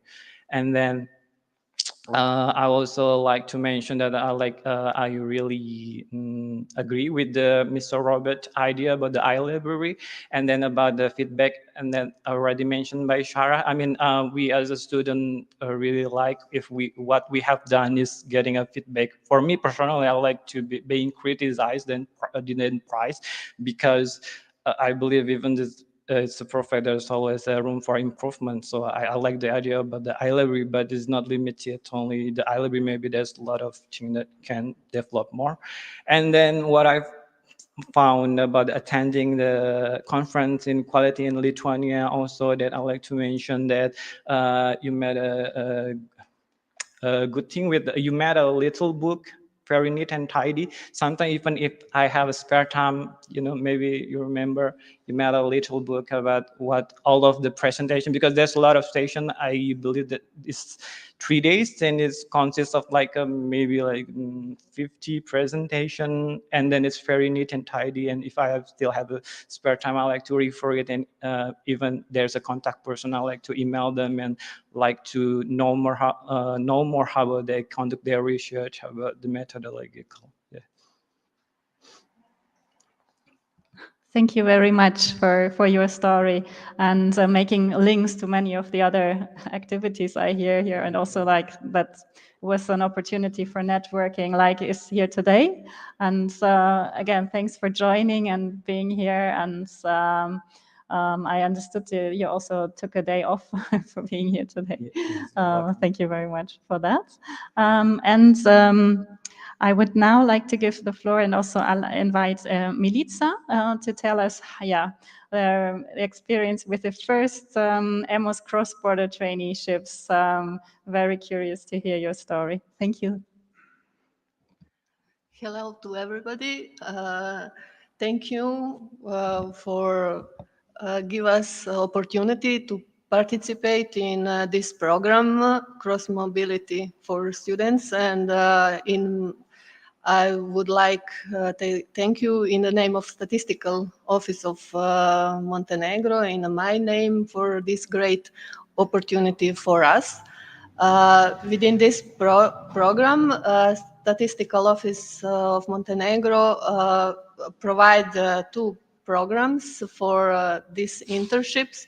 So we host for the 2 students.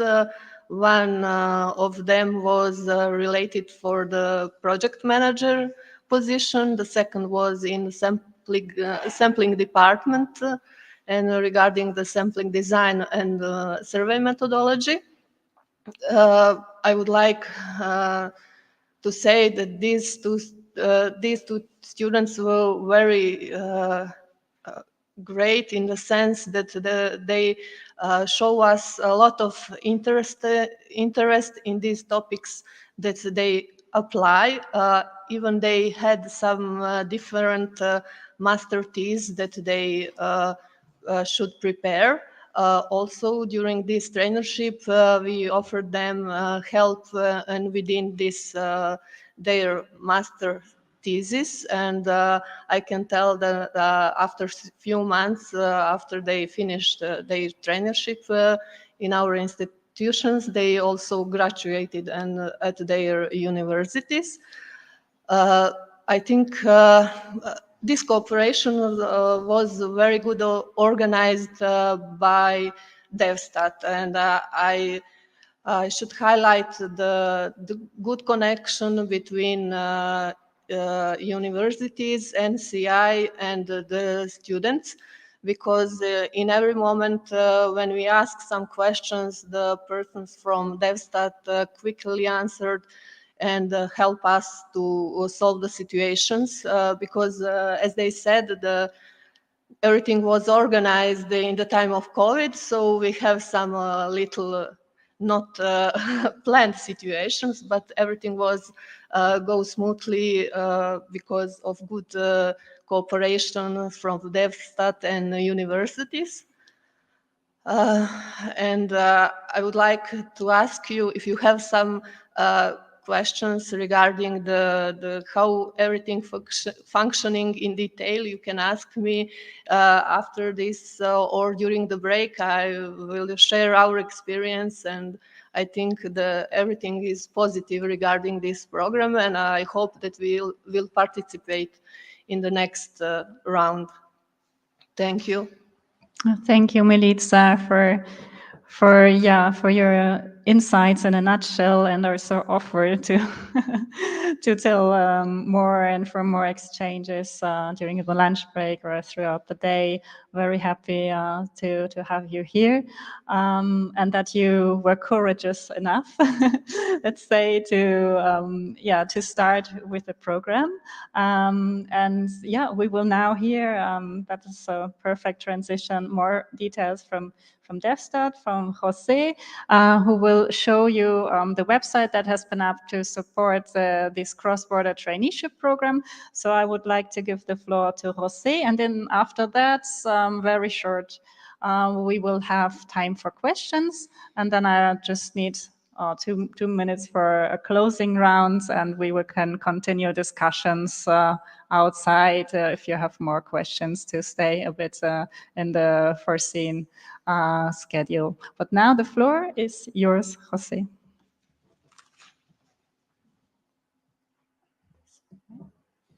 Okay, so thank you, Carola, for the introduction. And also thank you, Milica, for your very positive words. No, it's very encouraging for us to know that things are working. No? In fact, what we are doing in this service contract is trying to create, and for what I see, we are doing that, the difference between Sarah's experience and Melissa's experience. The situation of a student and even the receiving institution being a bit lost about what to do because being afraid about the bureaucracy of everything, and basically providing a channel and contact that can support during all the process and solve the potential problems that may arise. Now, at this point, well, the DevStat is an institution, it's a company that is a bit between official statistics, working for Eurostat, etc., and also for the academy, because we are also supporting research programs and cooperation with universities, mainly University of Valencia. So we are trying to be this channel to make things easy and to have a positive and simple experience in not the whole EMOS training, but specifically for the cross-border mobility program. So basically, for what we are doing for that is, first of all, creating a website that I am going to show very briefly, because I'm going to just to present that in 5 minutes, and we have the whole day. If you have any questions you want to know anymore, please ask me during lunch or during the day. Feel free to do it. And basically, this website that we have here is a platform, a very, very simple platform that serves for the receiving institutions to provide the information to communicate the possible traineeships that they want to announce. And on the other hand, helps the student to identify the different programs, to select the traineeship that is probably closer to her or his interests, and then also to do all the process of application, etc. The part of services that we are doing also is, of course, to be the contact point with the receiving institution and the student to solve any doubt, to clarify anything. And we are also doing a preliminary selection of candidates for each trainship that is also validated daily for Eurostat, and also we simplify the work to be done for the receiving institution. Basically, what we have in the website, as you can see here, is quite simple. We have two main parts. Let's start from the beginning in order. We have a part for the receiving institution and another part for the students. In the receiving institution website, what we have is a standardized application format in which the organization, the receiving organization, is able to tell what are the most important elements of the trainship they are offering. The name, the type of organization that is offering, the place, what is going to be done, the department, etc. Also, some information on the website and the country. Okay, this is very, very general information.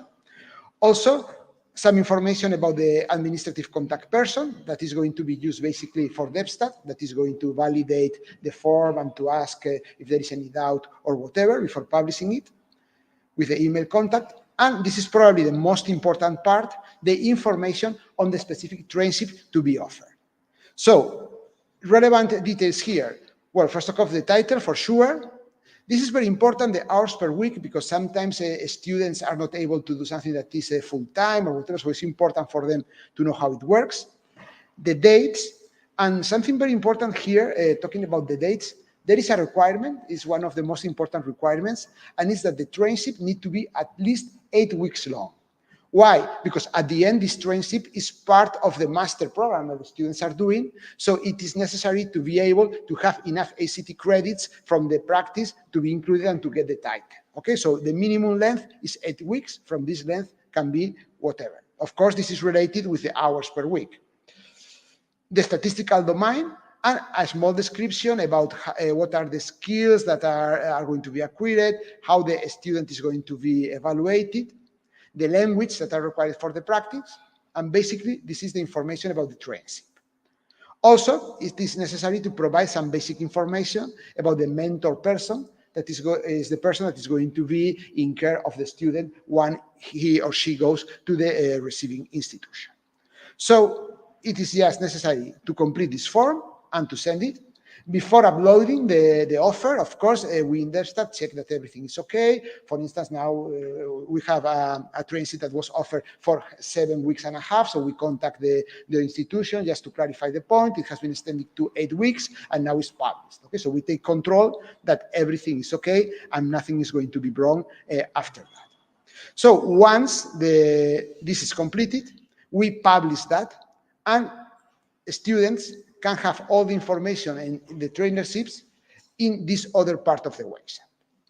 First of all, there is always, and we are found in some cases, in which students are interested in participating in the program, but they don't know exactly in which, so they can make just a spontaneous application, just telling their interest, etc. We evaluate that. Sometimes we contact them to clarify if there is any doubt. But well, this is the possibility, but this is not the core, really. The core is to have a list of all the traineeships that are active at any moment with basic information that we have here. Of course, for instance, this first one of data expert in the back of Lithuania. There is some extra information on the practice that can be consulted by the student. But the idea is to have here in the main page just some basic information for them to make easy to make a first selection about what they are interested in. Also, when it grows, at the moment there are not so many, because as Carola said, we started that with the COVID situation and we are with a bit of a delay from what we consider we need to do. But there are some filters that makes the students easy to find the practice, the trainship they want to find. For instance, the most useful for them is probably the country, because it is most of the times what is conditioning their decision to apply or not. So you can choose the country, I don't know, for instance, Poland, and then we have all the traineeships that are offered in Poland, okay? In some cases, we know the dates. In other cases, for instance, the institution uploaded the information without the specific dates, and we are talking with institutions just in order to close this information and include it in the website. So if the student identifies some interesting practice for him, for instance, this practice here, so as we said before, they have some extra info they can check, but also from here, they can access to the application form. Again, the application form is quite simple, basically a basic day, contact dates of the student, the university, and this is very important, the motivation. Why? Because we are going to run a first selection that is going to base basically on the program they have studied, motivation, language capacities, etc. Okay? So we did this first selection. If during the process there is any doubt about what is some important feature of the student, motivation or whatever, we contact her or him and we solve this doubt. Again, the only compulsory thing is that it needs to be 8 weeks long, and in this case, the Eurostat through DevStat is supporting the student, is funding the student with the money that is required to do the trainship. The only requirement here is that the trainship need to be done in another country that is at least 100 kilometers far from the country of origin. Okay, so we check that everything is okay and run the selection. And basically this, only with these two simple application forms, we are able to do the matching. Also, the mobility program takes care of all the bureaucracy, etc. of the program. So and this is the idea I want to transmit, it's very simple for both receiving institutions, universities, and students, okay? Because they have our support. If there is any doubt or you want to get some extra information about the program, the website has also a summary of the process. So we have all the in general information, how these things works, all the steps to be done, access to the application form also from here if you want. And last but not least, very, very important, well, we have that in all the web page. At the end, you can find, not in this one, sorry, you can find the contact.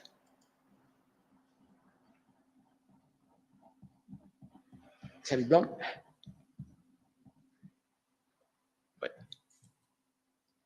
Well, here is easier, so let's go here.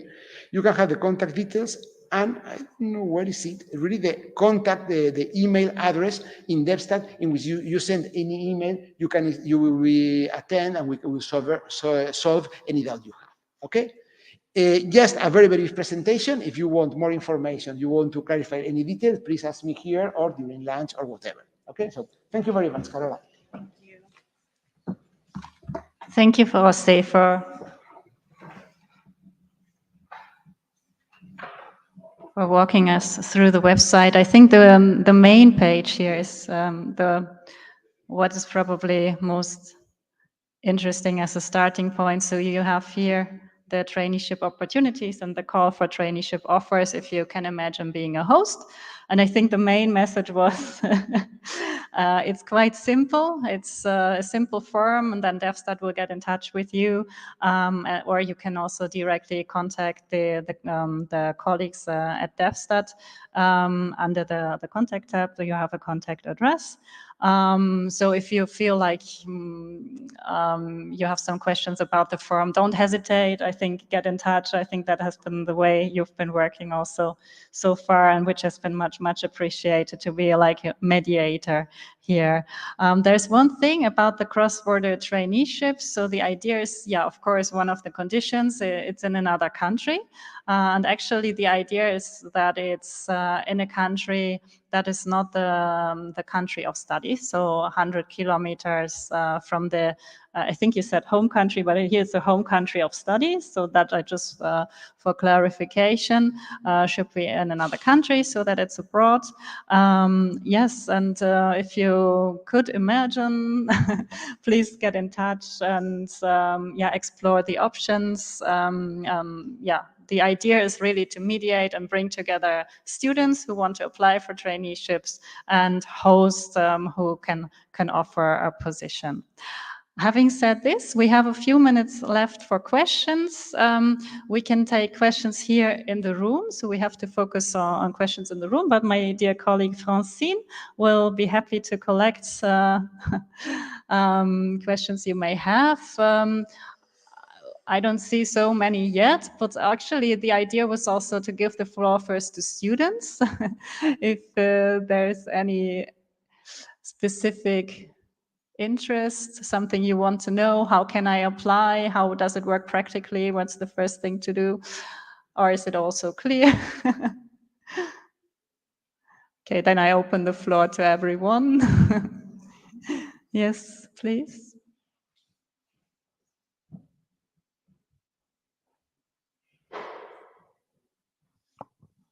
Thank you very much. My name is Anne Carbonnet. I'm from KU Leuven, from Belgium.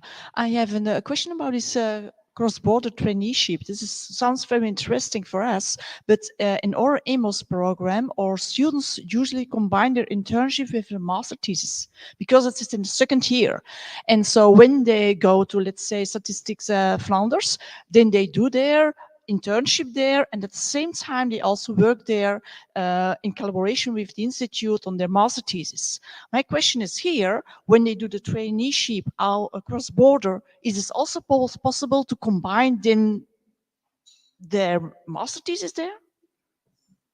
Do you understand? Yes, thank you for the question. Thank you very much. I would like to give the floor to Dario.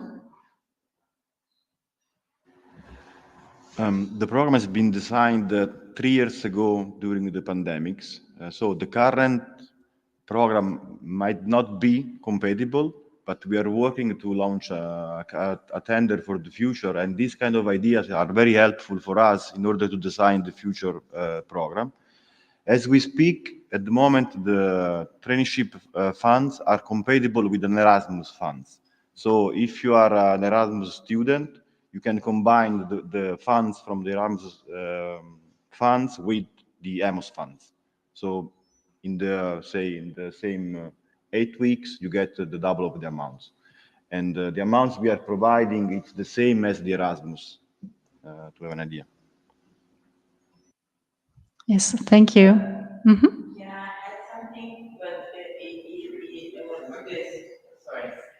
Can I add something to this? Because we had a situation.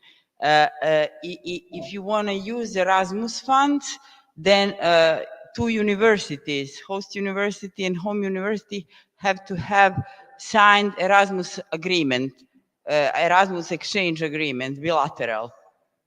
So if we don't have agreement with another EMOS program, in which country students will go for traineeship, it cannot get Erasmus funds. Thank you. Yes, Dario, please. The EMOS is much easier. You don't have to sign an agreement with anyone.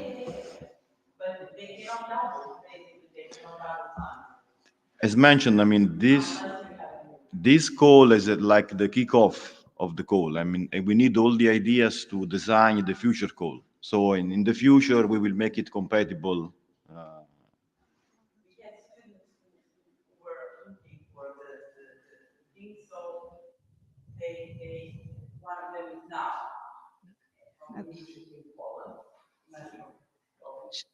Shall I add something? You can use Erasmus placement, not studies. Erasmus placement? No, for placement. Placement is for... Maybe for European, for EU countries, but Montenegro is not EU country, so probably that's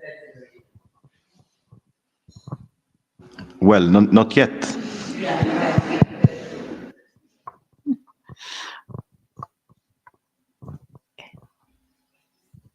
Hi, I'm Pamela Lafferty from the National Statistical Institute in Ireland. I suppose I have a question in relation to internships, which is a little bit off topic maybe, but so Albert put up a diagram earlier of the number of students who were doing EMOS in the various programs. I wonder how many of them are now working in official statistics. And I suppose the 2 students that are here today, neither of them are pursuing a career in official statistics. And I suppose for an NSI to invest in an internship, they kind of have to see some sort of return. So I think it would be interesting to see how many students now do work in official statistics. Thanks. Thank you. Yes. Pamela, my Irish accent is not as your Irish accent. So can we speak about this outside? Because the answer is a bit long. And so... Yeah, I understand. I understand the question. It's just that the answer is long, and let's collect more questions from students. Thank you. Okay. Good afternoon again. I have one comment related to what you said. The same question I had, and then I started to think. And my opinion is that it's up to university. We can manage the internship abroad, and it will be about the supervisor and then the topic which is offered, and if it's related with what I want to student will write about. So I think it's possible to combine it from my perspective. And we have the similar situation that we're trying to like extend the experience from internship to final thesis. It's absolutely great opportunity for students, for us, for the institution also, because you somehow wrap up the knowledge. I have another comment about the exchange of students for studying. We have a one, let's say, not big, but some limitation, not big problem, limitation. We have 4 semesters programs. We expect 1 semester for internship, 1 semester for preparing for final thesis, and then it means that that exchange study period should be in the first year, while we have 2 semesters. It means that our student would stay at our university only for 1 semester, then we send him or her abroad, and then he or she will come back and then do the internship and then finish master thesis. I'm not sure that we are able to include internship and also 1 semester studies abroad to our study program. I'm not sure at our university. I would like to know your opinion. And maybe how to solve this problem is to make cooperation among universities or between universities to have a joint or double degrees where it's much easier, and to, for example, prolong or extend the studies 1 or 2 semesters more and you have 2 diplomas or whatever. But I'm not sure we are able to combine also internship and study abroad. It's a little bit complicated. Even we have a lot of similar courses because we have the core group of subjects we have to have because we have the accreditation and so on. Thank you. Okay, thank you. Okay.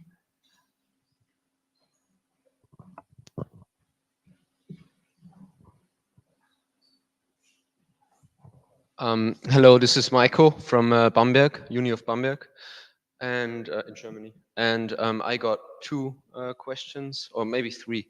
One question is the 100-kilometer sort of distance requirement seems a bit contrived to me, because like someone who's in the very west of Germany might not be able to go to the Netherlands. Then I kind of don't get that rule.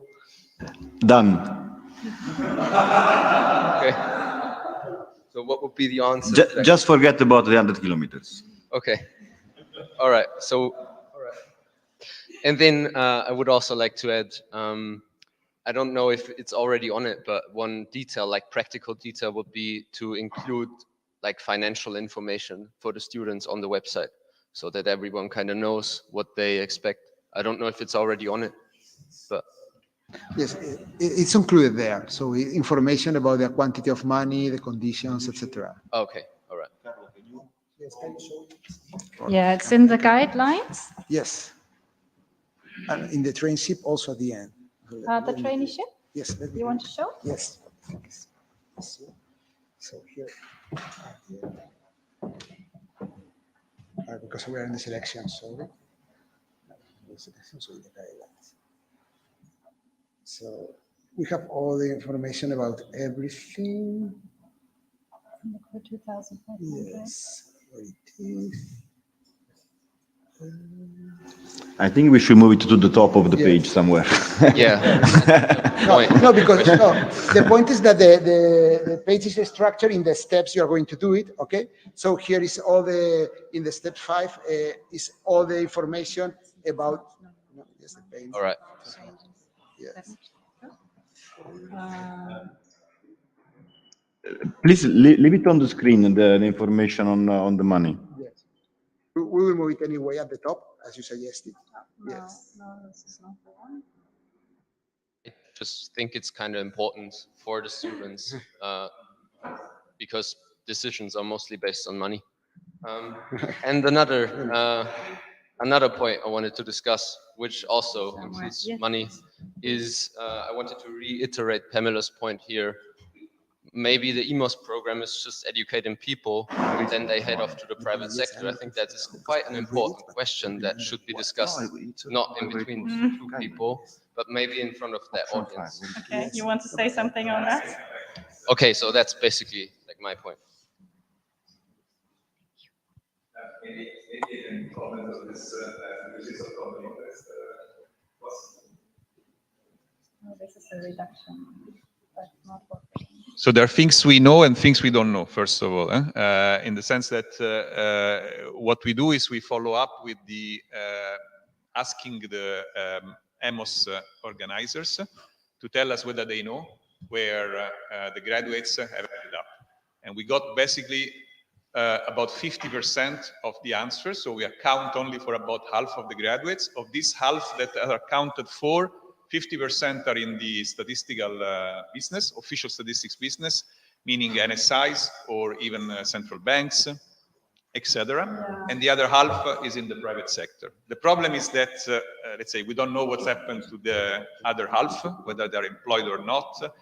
And the fact that we follow up via the universities has also limitations because sometimes the universities lose track of, let's say, others. So that's definitely, I think, an important point, as you both have underlined. And in the general reflection that we discussed, we want to carry out to position the EMOS program in the current ecosystem, definitely having a more real-time, more granular information, perhaps through statistical methods of, let's say, the destination and journeys of the graduates will be of increasing importance. And it could be that we can get additional information also in the context of the study. But at the moment, this is what we have. We have an annual report that we do every year when we take a picture of the situation. And again, if you just take the, let's say, you take away the non-responses, which is a problem statistically, then it would be 50-50. But we only have a partial picture at the moment. But the point is very much important, as you have underlined. Thanks. Sorry, I moved here.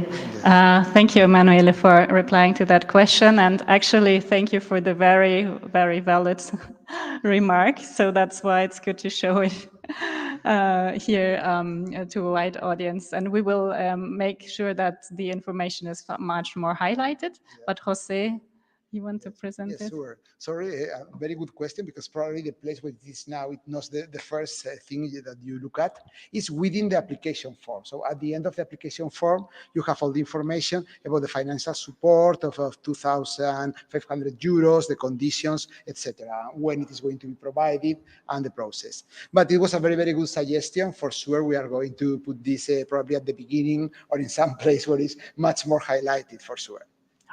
Thank you very much.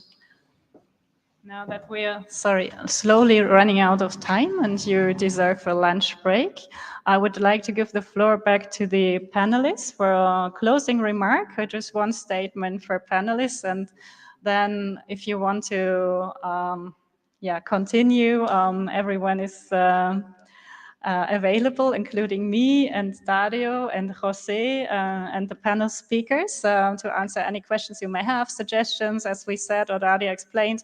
We will also have a second version, or we're planning for a second version of the program. So this is now the program as it is, and we are happy to get the first students on the move. Please apply, and if you have questions, you can contact me or then get in touch with DevStat for the practicalities. Now to close this session, Dario, you want to comment? About your experiences, EMOS and going to another country, do you have any recommendations for the audience, for the students, for the hosts, potential hosts, and our other parties in the audience. Maybe Dwi, may I start from your side? Just one sentence to close.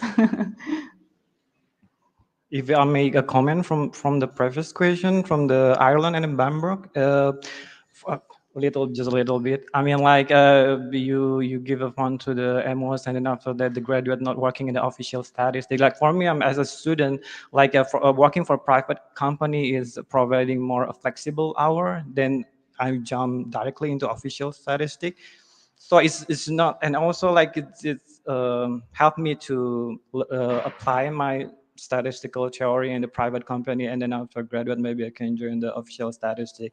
And also if you count EMOS graduated after count the EMOS student after graduated and then working in the official stat. I mean, we as a person sometimes we just working in a private company and change into the government and then go back again in the private company. So I think it makes sense to make it into consideration when you're calculating about this. This is my comment. For the closing statement, I think EMOS has provided me perfect formula because it provide a balance theory and a practice, and then at the end it provided me with the future exclusive training. Yes, that's all. Thank you for that. Milica, from the perspective of a traineeship host, any recommendation? As you said, if you had a second round of this program, Statistical Office of Montenegro will definitely participate in it again. So I call all students to apply for this traineeship. And I think that it will be very useful even for as a host and especially for them regarding the teaching, learning practical things from statistical. Thank you. Thank you. And actually the program is running, so we're just thinking maybe of in the future having another version, but now the applications can be made, offers can be submitted, so it's ongoing. So there is no specific call, just to be clear. So whenever you want. Thank you. And Sarah, final closing statement, any recommendation? Yeah, it's very difficult because I have still many ideas and suggestions and everything, but I will happy to talk to you maybe later. I can just say to all students that in my experience, it was definitely worth the effort. I mean, you're not only challenging yourself, making some cultural experiences, you're also getting another perspective. You're meeting professionals from other countries which maybe value contacts later. You're building a network in another country as well. And also your experience will be much appreciated, I think. And from the perspective from official statistics, I think it's also very valuable that we will have graduates that will already have a European perspective and will bring this perspective into their job. For me, I stayed in an NSI, and I can definitely say that it made my start in my current job way easier and way faster than if I wouldn't have studied this master program and had this practical experiences from the internships in both Spain and Germany, which made me also compare processes and question how things were done because I already saw them done in different ways. I welcome everyone to reach out to me, especially the students who have questions, or to anyone available to them. Just be bold and do it. Thank you, Sarah. Thank you very much. And I mean, you are also working at a federal statistical office now, so that's also interesting to hear. Thank you. Jose, final statement. Thank you. Well, probably the final statement is that at the end, doing this cross-border mobility program, following that, is not difficult if you have a very well-established procedure as there is now, and there is something that can support you and to solve the doubts that, for instance, you face when trying to do that. So please contact us if you are interested or you are considering that, because we can support you, and really the process is very, very, very smooth. There is no problem to organize that. Thank you, Jose. And a final comment from Dario? Recommendation or closing statement? I don't really have recommendations. I mean, I think everything is clear. It's just that, as you know, we are streaming live on YouTube, so you can, and the session is recorded, and you can watch it again and again as many times you want. The only thing that I would like to say, mamma, tutto bene, ha funzionato tutto. Mamma, stai tranquilla, mamma, non chiamare. Thank you, Dario. So I couldn't have said that in Italian.